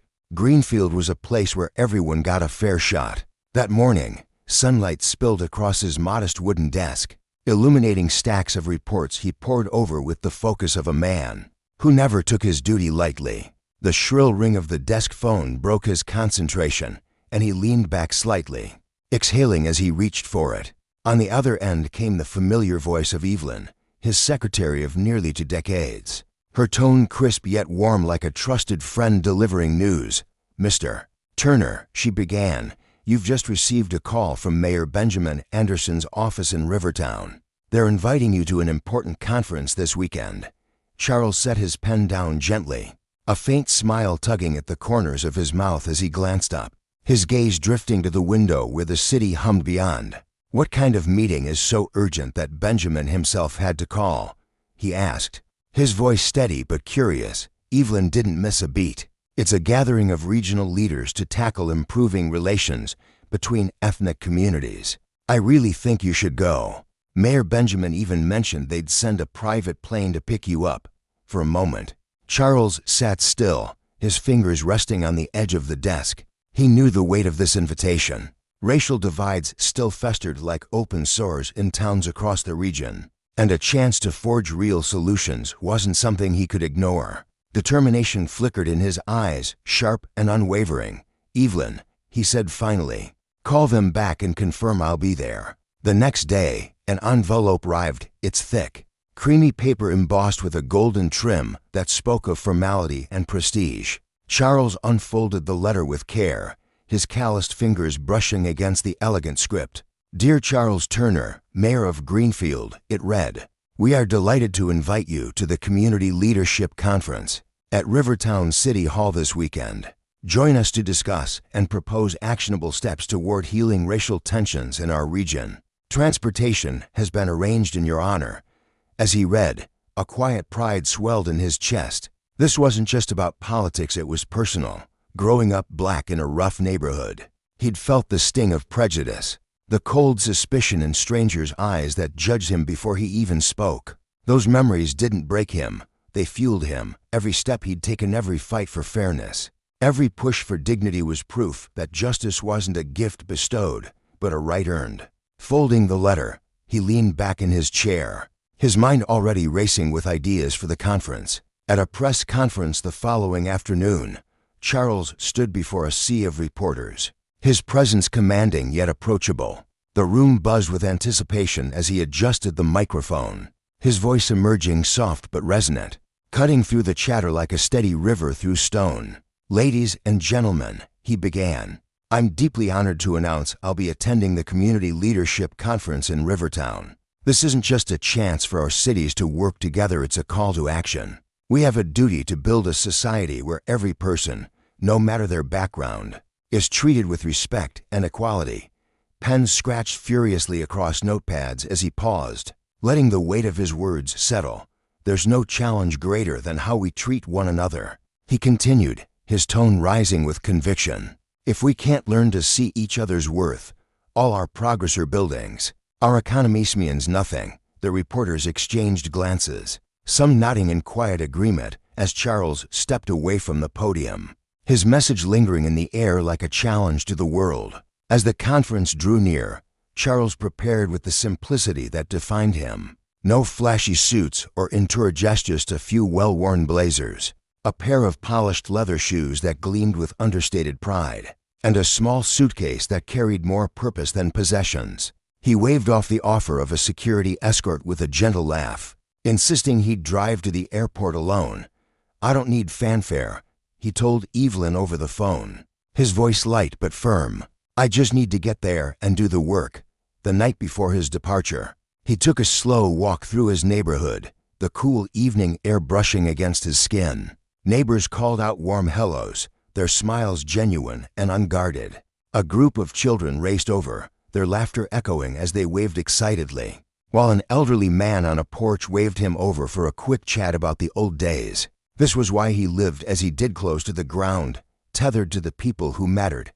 Back home, he sank into his chair, his gaze settling on the small suitcase by the door. Beside it sat a framed photo of his wife and kids, their faces beaming from a sunlit picnic years ago. A tender ache bloomed in his chest as he traced their outlines with his eyes. Everything he did, the long hours, the battles, was for them, for the community he'd sworn to uplift. "Tomorrow's going to be a big day," he murmured to himself, flipping off the lights with a mix of resolve and quiet anticipation, unaware that the journey ahead would reshape his life in ways he couldn't yet fathom. The next morning, a sleek jet emblazoned with Rivertown's crest touched down at Greenfield's downtown airport, its engines humming softly as it rolled to a stop. Inside, the cabin exuded understated luxury, plush gray leather seats, polished walnut tables, and a gentle glow from recessed lights that bathed the space in calm. Samuel Hayes, Mayor Benjamin's trusted aide, sat near the window, his posture impeccable in a charcoal suit that hugged his lean frame. At 45, Samuel carried himself with the quiet dignity of a man who'd spent nearly 10 years smoothing the edges of Rivertown's political machine. His dark hair was neatly combed, his tie knotted with precision, and his polished shoes reflected the light like mirrors. He was the kind of person who noticed everything: the creak of a chair, the flicker of a mood, and filed it away with meticulous care. Across from him lounged Officer Mike Richards, a Rivertown cop with 15 years on the force. His tall frame sprawled casually in his seat. Mike's short brown hair framed a face hardened by time, his piercing blue eyes glinting with a sharpness that could cut through a room. His dark blue uniform was crisp, the badge on his chest gleaming, but the way he propped his shiny boots on the table hinted at a disregard that set Samuel's nerves on edge. A pistol rested in the holster at his hip, a silent extension of the authority he wielded sometimes too freely. If the rumors among his colleagues were true, Samuel shifted in his seat, his brow furrowing as he stole a glance at Mike's cavalier posture. This flight was no casual errand, it was a mission of diplomacy, and Mike's attitude grated against the gravity of the moment. Clearing his throat, Samuel ventured into conversation, his voice measured and polite. "Have you ever met Mayor Charles Turner?" Mike's lips curled into a smirk, his hoarse voice dripping with disinterest. "Nope, and I don't really give a damn. Heard he's one of those guys always yapping about equality and justice." "Huh." The words landed like a jab, and Samuel felt a flicker of unease ripple through him. He clasped his hands tighter, forcing a neutral tone. "Mr. Turner's a respected leader. Greenfield's thrived under him, crime's down, the economy's up. He's got a real gift for bringing people together, especially on racial issues. That's why Mayor Benjamin wanted him here." Mike let out a bark of laughter, sharp and mocking, his head tilting back as if Samuel had told a bad joke. "Oh, that sounds real noble. But I don't buy it. This whole equality spiel just muddies the water. You know how it is, black folks always crying victim, asking for handouts.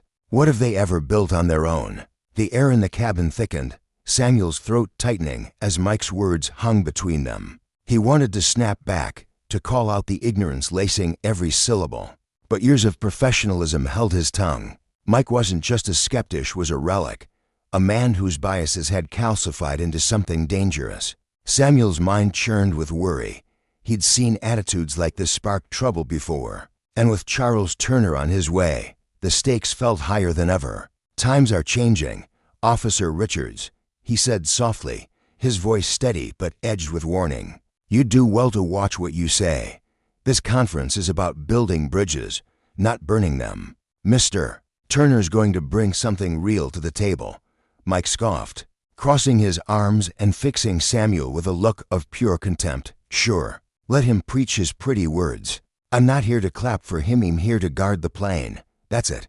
Silence fell, heavy and tense. Samuel pulled a folder from his bag, flipping it open with deliberate calm, his eyes skimming the pages as a shield against further talk.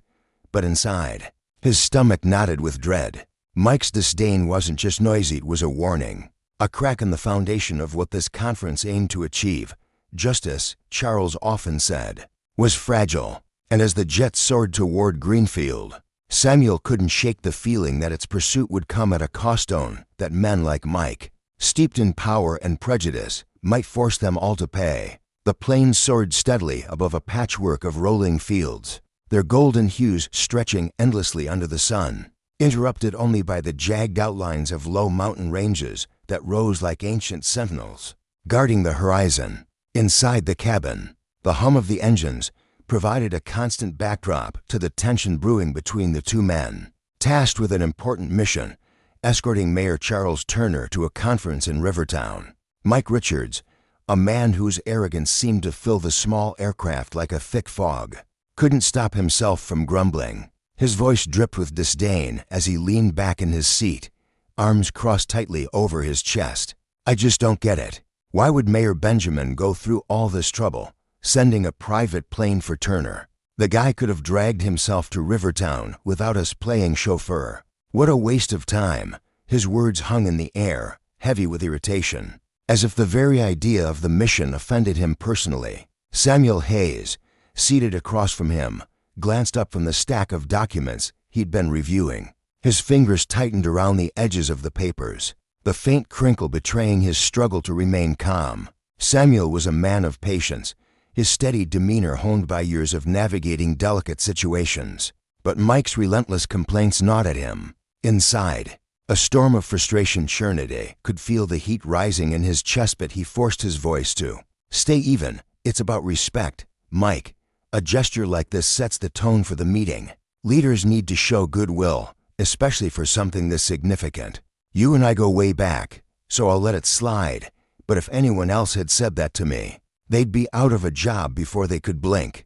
His words carried a quiet authority, a warning wrapped in the guise of friendship.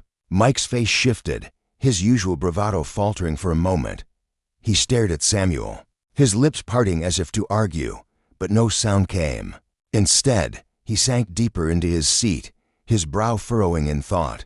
The reprimand stung more than he'd expected, stirring a flicker of doubt beneath his bluster. Samuel, sensing the shift, pressed on, his tone growing firmer. "Richards, I'm not sure you even realize how much your words disrespect not just Mayor Turner, but everyone working to make things better. If you can't adjust that attitude, at least keep it to yourself. We've got a job to do, and I won't let you derail it." With that, he turned his head toward the window, gazing out at the endless expanse below. The fields blurred into a golden haze, but his mind was elsewhere, in his heart. Samuel made a silent vow, no matter what, he'd see this mission through. Mike's cynicism wouldn't ruin it, not if he could help it.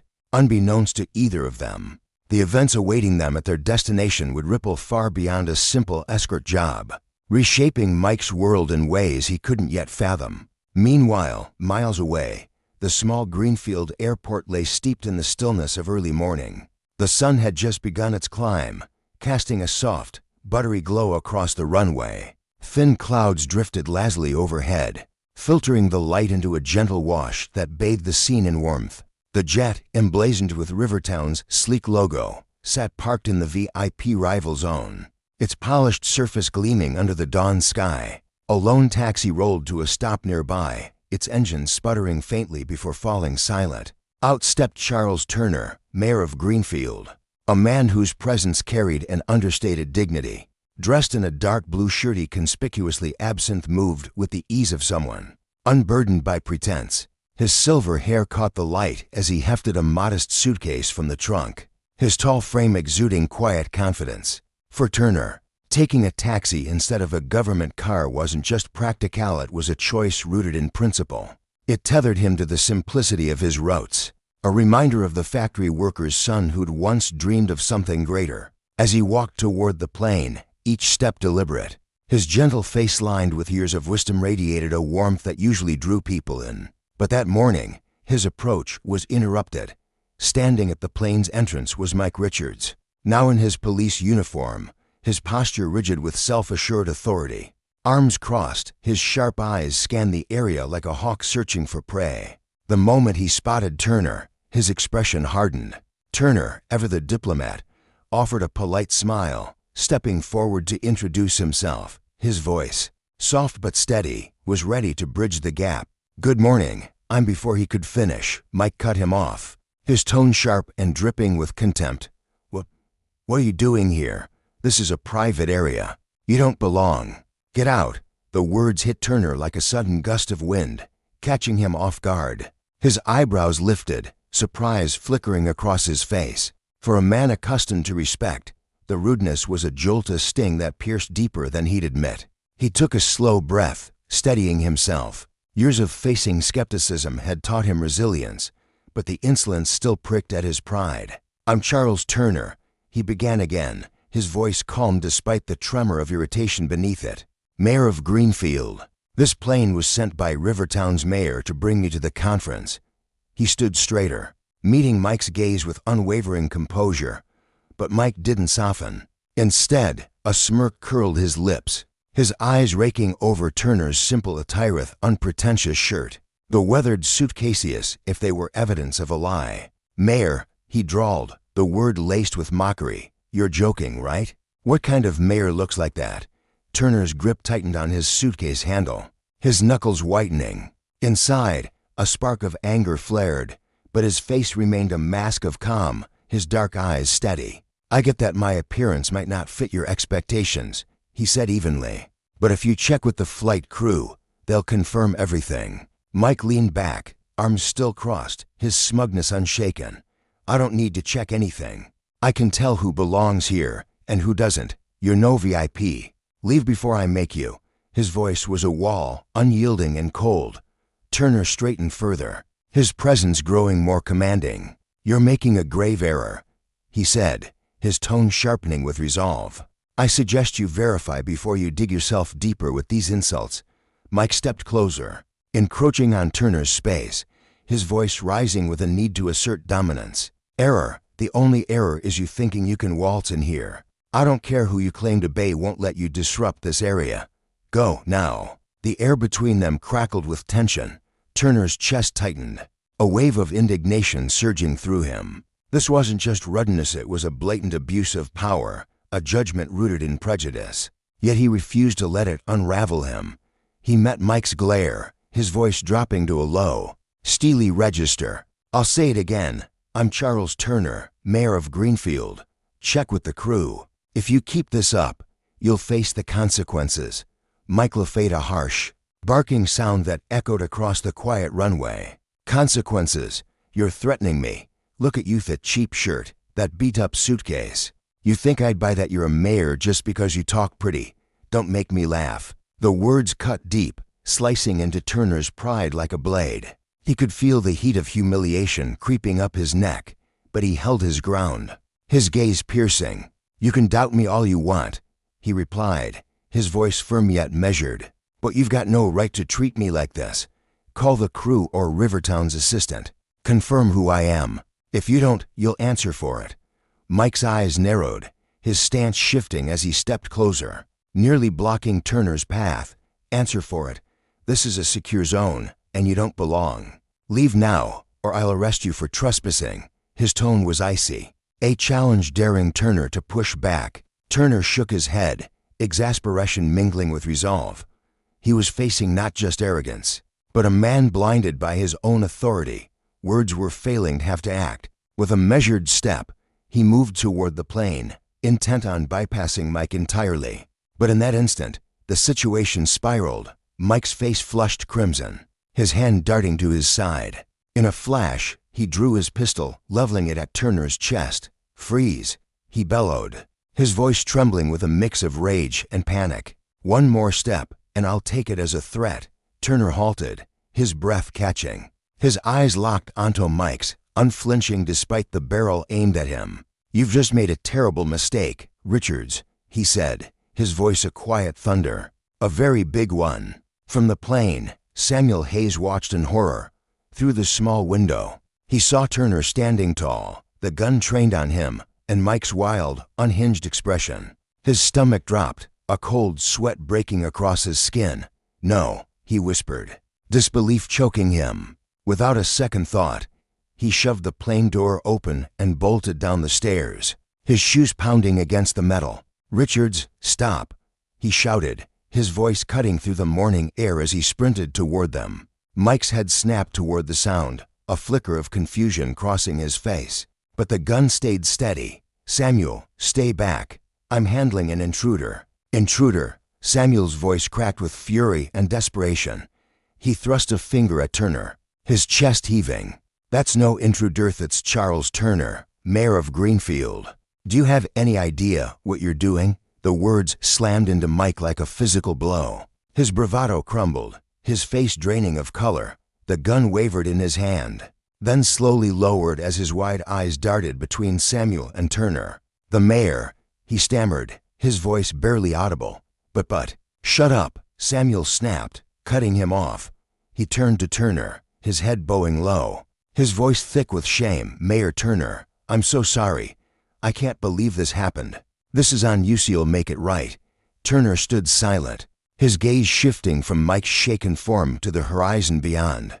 In that moment, the weight of justice loomed large, not just for the insult, but for the stark reminder of what happens when power blinds a man to reason.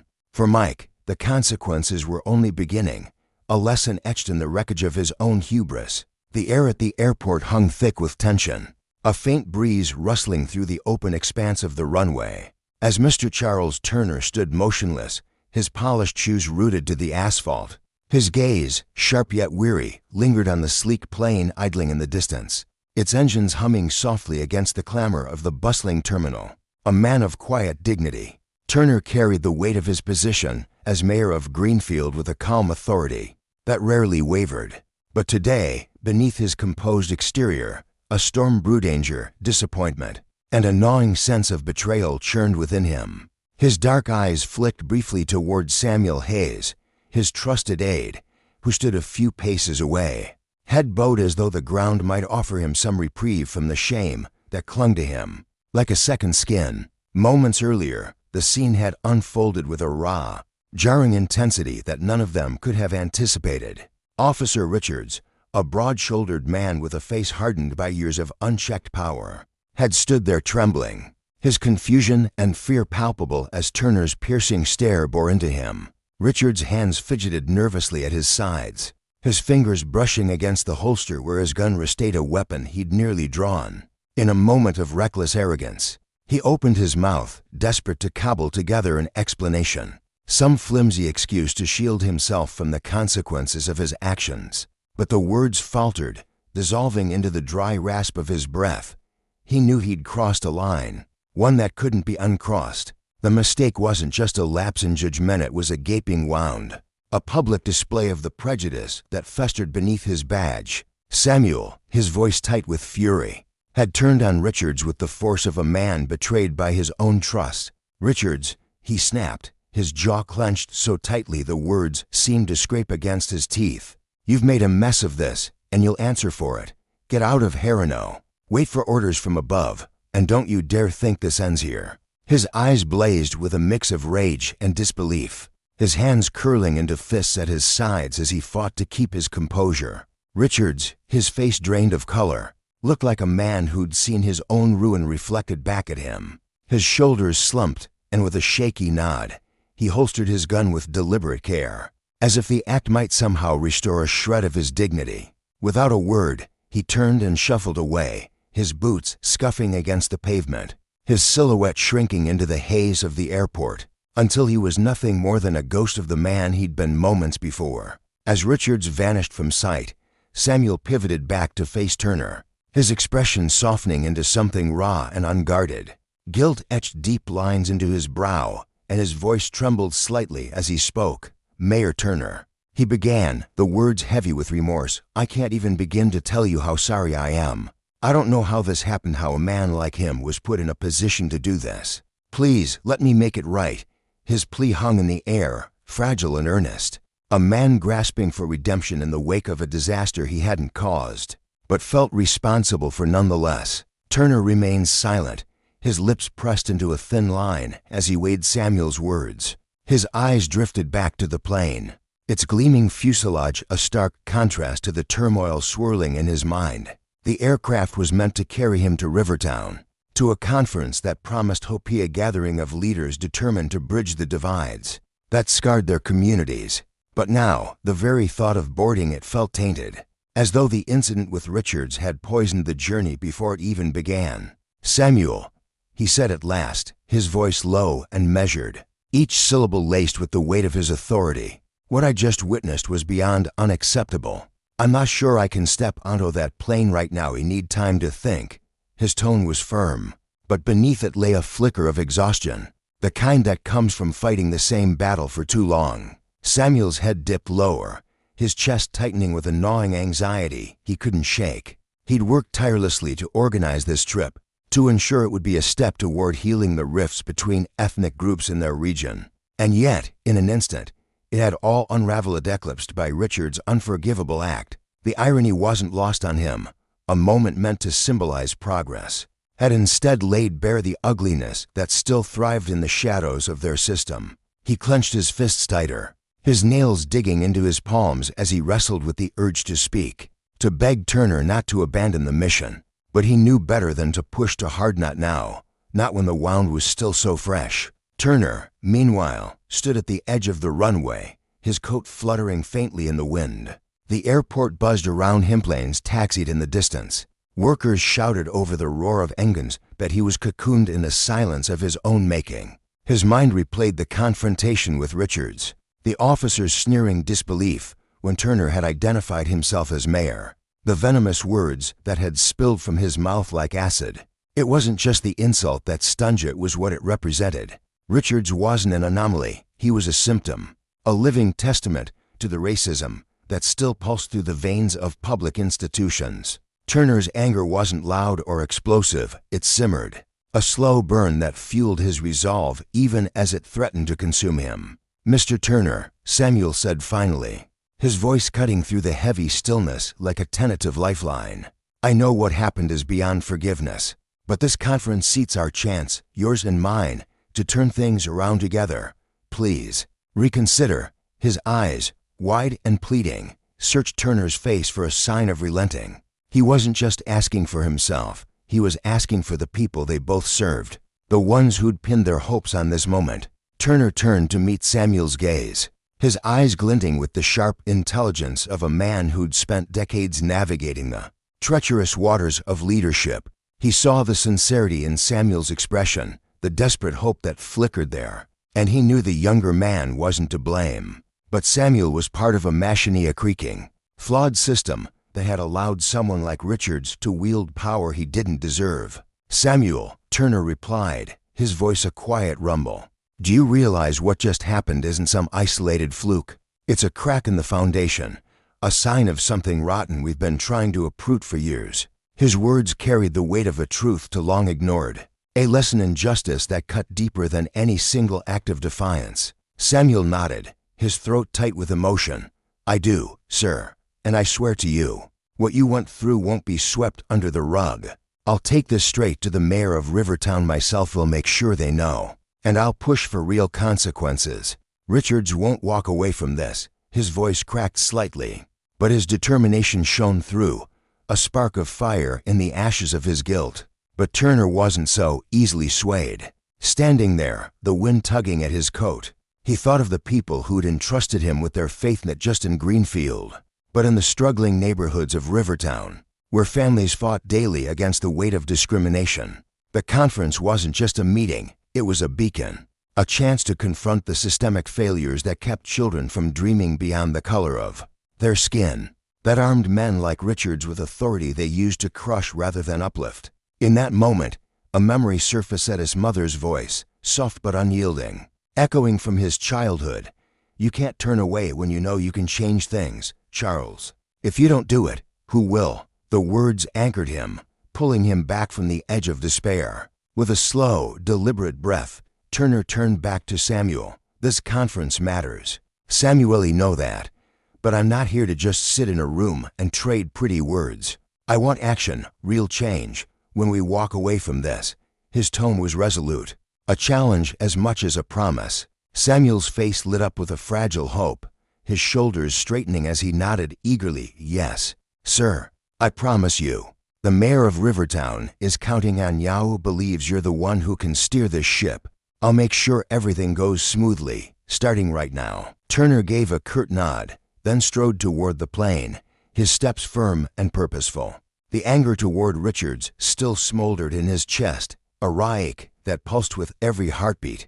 But he pushed it aside, locking it away for the sake of the bigger fight. Climbing the steps, he carried himself with the quiet confidence of a man who'd faced worse and emerged unbroken. Inside the cabin, he settled into his seat, his gaze drifting to the endless stretch of blue beyond the window. This wasn't just a flight to Rivertown, it was a journey toward justice. A battle he'd waged for years and would continue until the end. The plane's engines roared to life, and as it lifted off, Turner's resolve hardened. Whatever lay ahead, he was ready. Hours later, the aircraft touched down at Rivertown's bustling airport, a city famed for its thriving economy and sweeping vistas of rolling hills and shimmering rivers. But today, Rivertown was more than a postcard-perfect destination. It was the crucible where a quiet revolution might begin. Turner stepped off the plane, his conference papers clutched tightly in one hand, his expression a mask of steely determination, tempered by the cold fire in his eyes. He wasn't a man easily rattled, and he'd arrived with a purpose that went beyond mere attendance. He was here to deliver a reckoning. Waiting at the foot of the steps was Mayor Benjamin Anderson, Rivertown's polished and charismatic leader. A man in his late 50s, Benjamin exuded the easy charm of a seasoned politician. His tailored suit impeccable, his handshake firm and warm. His eyes, bright with admiration, met Turner's as he smiled broadly. "Mayor Turner, it's an honor to welcome you to Rivertown. We've got everything set for the conference, and we're eager to hear what you'll bring to the table." His voice was smooth, brimming with enthusiasm, but Turner's response was restrained. A polite nod that couldn't quite mask the unease gnawing at him. "Thank you, Benjamin," Turner said, his tone steady but edged with something sharper. "I'm glad to be here, but before we dive into the talks, there's something I need to say, something important." His words landed like stones in still water, rippling through the small crowd of officials and organizers gathered nearby. Heads turned, whispers buzzed, and Benjamin's smile faltered, concern flickering in his gaze. "What's wrong, Charles?" Benjamin asked, leaning in slightly, his voice dropping to a hushed, urgent note. Turner didn't answer right away. Instead, he reached into his briefcase, his fingers brushing against the cool leather as he pulled out a single sheet of papera, hastily written account of the morning's events. His hands trembled, not from fear but from the fury he'd kept bottled up during the flight, a righteous anger that demanded release. "On my way here," he began, his voice ringing out clear and solemn, "I was stopped by a police officer, a man named Richards. He didn't just question me, he insulted me. He refused to believe I was the mayor of Greenfield because I wasn't dressed in some fancy suit, because I was traveling alone. And then he spat words about the color of my skin, words I won't repeat, but words that cut deep." A murmur swept through the crowd, a mix of shock and recognition. Some nodded knowingly. their faces grim with the weight of shared experience, while others gaped, stunned by the audacity of it all. Turner's voice grew stronger, each word a hammer striking steel. I told him who I was, that this plane was here for me, and he still sneered like I had no right to be where I was, no right to the authority I've earned. That's not just one man's ignorance, that's a system failing us all. The air grew thick with tension, the weight of Turner's story settling over the room like a storm cloud. Benjamin's expression darkened, his hands clasping together as he absorbed the gravity of what he'd heard. For Turner, this wasn't just a personal slight, it was a call to arms, a stark reminder that justice wasn't a gift bestowed, but a prize wrested from the jaws of indifference. And as the conference loomed, he knew one thing for certain: he wouldn't let this moment fade into silence. The lesson was clear: power, when abused, sowed seeds of ruin, and it was up to men like him to uproot them, no matter the cost. In the dimly lit conference room of the Rivertown Convention Center, a palpable tension gripped the air as Mr. Charles Turner, a man whose very presence commanded respect, stood at the heart of an unfolding storm. His hand trembled slightly, not from fear, but from the weight of what he was about to reveal as he recounted the moment. An airport police officer had drawn a gun and aimed it squarely at his chest. His words sliced through the room like a sudden crack of thunder, electrifying the atmosphere and leaving everyone momentarily paralyzed. The initial shock that rippled through the crowd morphed swiftly into a smoldering fury.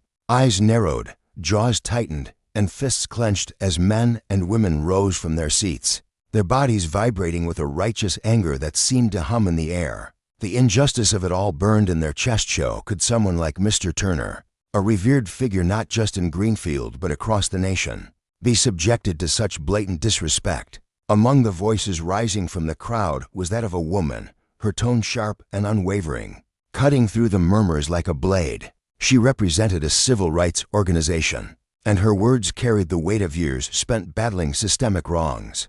"How can this even happen?" she demanded, her voice trembling not with weakness but with indignation. "This isn't just an insult, it's a glaring act of racism, plain and simple. How much longer are we going to let these things slide?" Her question hung heavy unanswered, as the room buzzed with restless energy. Beside her, a man with graying hair and a fire in his eyes pounded his fist into his palm, his voice gravelly with frustration. "We can't keep letting people like this hold power over us," he growled, his words dripping with a resolve that mirrored the growing unrest around him. "We've got to act now." The crowd fed off his anger, their collective outrage swelling like a tide ready to crash. Mr. Turner stood at the center of it all, his dark eyes sweeping across the sea of faces turned toward him. He could feel the heat of their fury, but more than that, he sensed a unity, a shared commitment to justice that pulsed through the room. A faint smile tugged at the corners of his lips, though it wasn't born of pride or satisfaction. No, it was the quiet recognition that his fight wasn't his alone anymore. It belonged to everyone here, to every soul who refused to bow under the weight of oppression.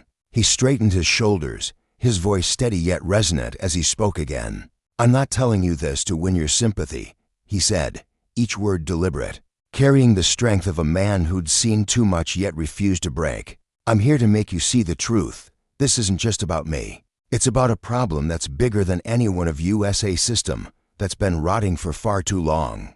We've got to tear it down and build something better." Nearby, Benjamin Anderson, Rivertown's mayor, stood with a somber expression etched into his features, his brow furrowed as he absorbed the gravity of what had just transpired. He knew the incident Mr. Turner described wasn't a mere blip, it was a spark that could ignite a firestorm of debate at this conference. But he also understood that ignoring it wasn't an option. Silence meant stagnation, and stagnation meant letting the roots of racism dig deeper into his city.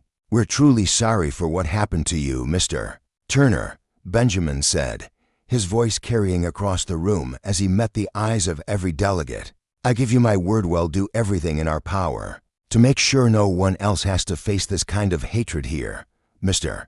Turner met his gaze and offered a slight nod, a gesture that spoke of cautious trust. "That's why I'm here, Benjamin," he replied, his tone firm yet hopeful.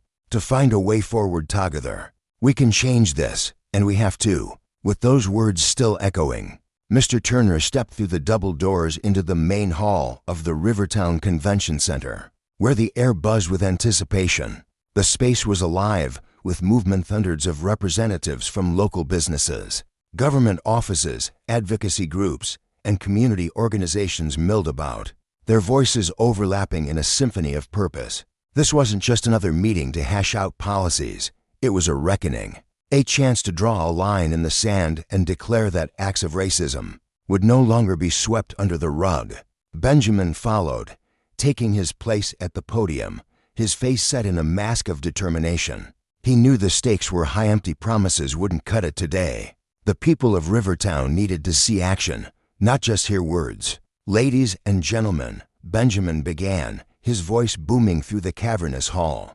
Commanding every ear, the chatter died down, and all eyes locked onto him, waiting. "Before we dive into today's discussions, I need to address something that happened right here in our city, something involving one of our most honored guests."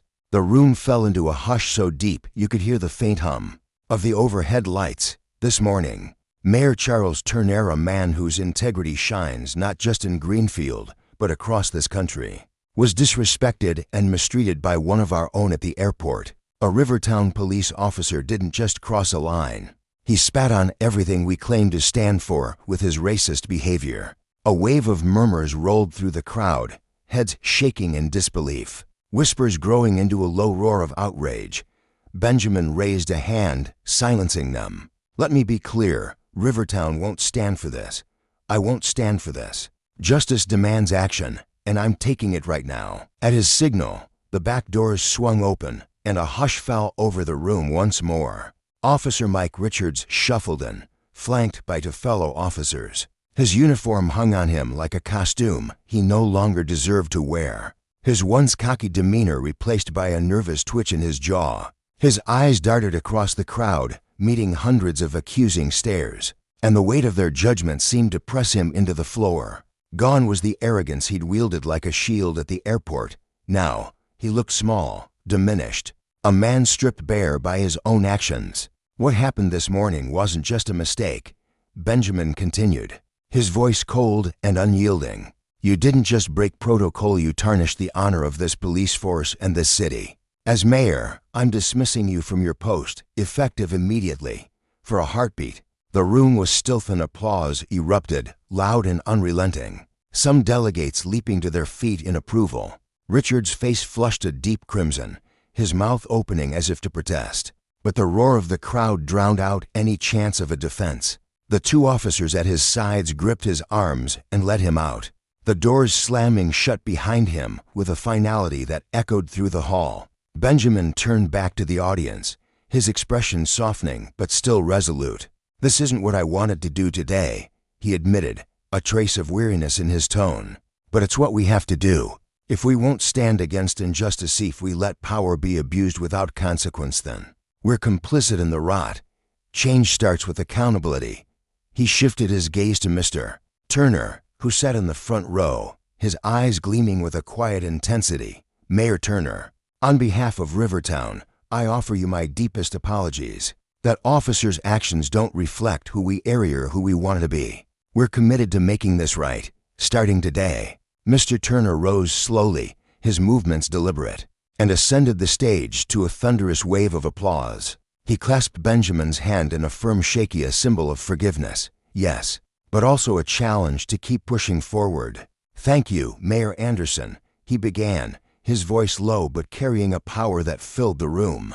"I'm grateful for the swift steps you've taken, but we both know this is just the beginning. Racism isn't one bad apple, it's a system with roots that run deep. We've all got a duty to dig those roots up, together." His eyes swept the crowd, locking with theirs, drawing them in. "I didn't come here to dwell on what happened to me. I came to hear you, to learn from you, to build something better with you, a future where no one's judged by their skin, their heritage, or where they come from." His words settled over the room like a solemn vow, and the silence that followed was thick with reflection. The conference pressed on, fueled by a renewed sense of purpose. Speakers from all walks of life took the stage, their voices weaving a tapestry of ideas: reforming police training, embedding equality in school curriculums, Dismantling the structures that propped up prejudice, Mr. Turner didn't just listen, he engaged. His questions sharp, his insights profound, earning him nods of respect and bursts of applause. He became a beacon in the room, a man whose quiet strength and unwavering resolve inspired everyone around him. Even the quieter delicatessos who'd lingered on the edge found themselves drawn in, their voices growing bolder as the day wore on. As dusk settled outside, Mr. Turner took the stage one last time, the weight of the day etched into the lines of his face. Today wasn't just about talking, he said, his voice steady but charged with emotion. We didn't just name the problem, we started carving out solutions, real ones. But this is only the first step. The real test comes tomorrow, when we take what we've built here and carry it home, when we hold ourselves and each other accountable. The room erupted in applause, a sound that shook the walls, a testament to the momentum they'd ignited. As he stepped down, Mr. Turner felt a quiet certainty settle in his chest. This trip had been worth it, not just for the light it shed on a dark moment, but for the change it set in motion. For him, that was the heart of leadership, not just pointing out what's wrong, but guiding others to make it right. Back in Greenfield, the story of that airport encounter didn't fade, it exploded. Within days, it was everywhere. Twitter threads dissecting the incident, TikTok videos replaying shaky footage captured by a stunned passenger, Facebook posts calling for justice. The grainy clip of Officer Richards aiming his gun at Mr. Turner, his voice spitting venom, became a lightning rod, a visceral symbol of all that was broken. The nation watched, raged, and rallied, and in Rivertown, the echoes of that conference reverberated, a reminder that power abused would face consequences, and justice, though hard won, was worth the fight. The video flickered to life on screens across the nation, capturing a moment that would soon sear itself into the collective conscience. Beneath it, a caption pulsed with raw emotion. This is how a leader is treated, all because of the shade of his skin. We need change, you know. Those words, heavy with sorrow and defiance, struck a chord deep within millions. Within a single day, the post exploded across Twitter, racking up countless views and shares. Its momentum unstoppable. It vaulted to the top of the trending lists, igniting a storm of reactions, posts, and comments pouring in like a tidal wave, each one laced with fury at Officer Richards' actions and unwavering admiration for Mayor Charles Turner. People didn't just watch, they felt. They demanded justice, not just for one man but for the principle he embodied. As the story spread, the world began to peel back the layers of who Mr. Turner truly was. He wasn't merely the mayor of Greenfield. He was a living testament to integrity and unity. Strangers from distant corners of the globe uncovered tales of his quiet heroism. The hours he spent crouched on cracked sidewalks in the poorest parts of town, listening to the weary and forgotten. The sleepless nights he endured wrestling with decisions that would protect every soul in his diverse community, no matter their race or status. Too many, he became more than a man, became a beacon, illuminating the fragile hope of reconciliation in a fractured land. The lesson was clear: true justice doesn't bend under pressure, but it can bend the arc of history when wielded with purpose. The media descended like hawks, their lenses trained on the airport incident that had sparked it all. CNN's anchors dissected it with grave tones, NBC's reporters chased down every angle, and the New York Times splashed it across their front page, framing it as a mirror to America's unresolved racial wounds. An editorial in the Washington Post lingered on Mayor Turner's resolve, painting him as a man who didn't just endure injustice but transformed it. Charles Turner faced down fear with a steady heart, they wrote, turning a moment of terror into a clarion call for awakening. His story whispers a hard truth: we've climbed far, but the summit of equality still looms distant.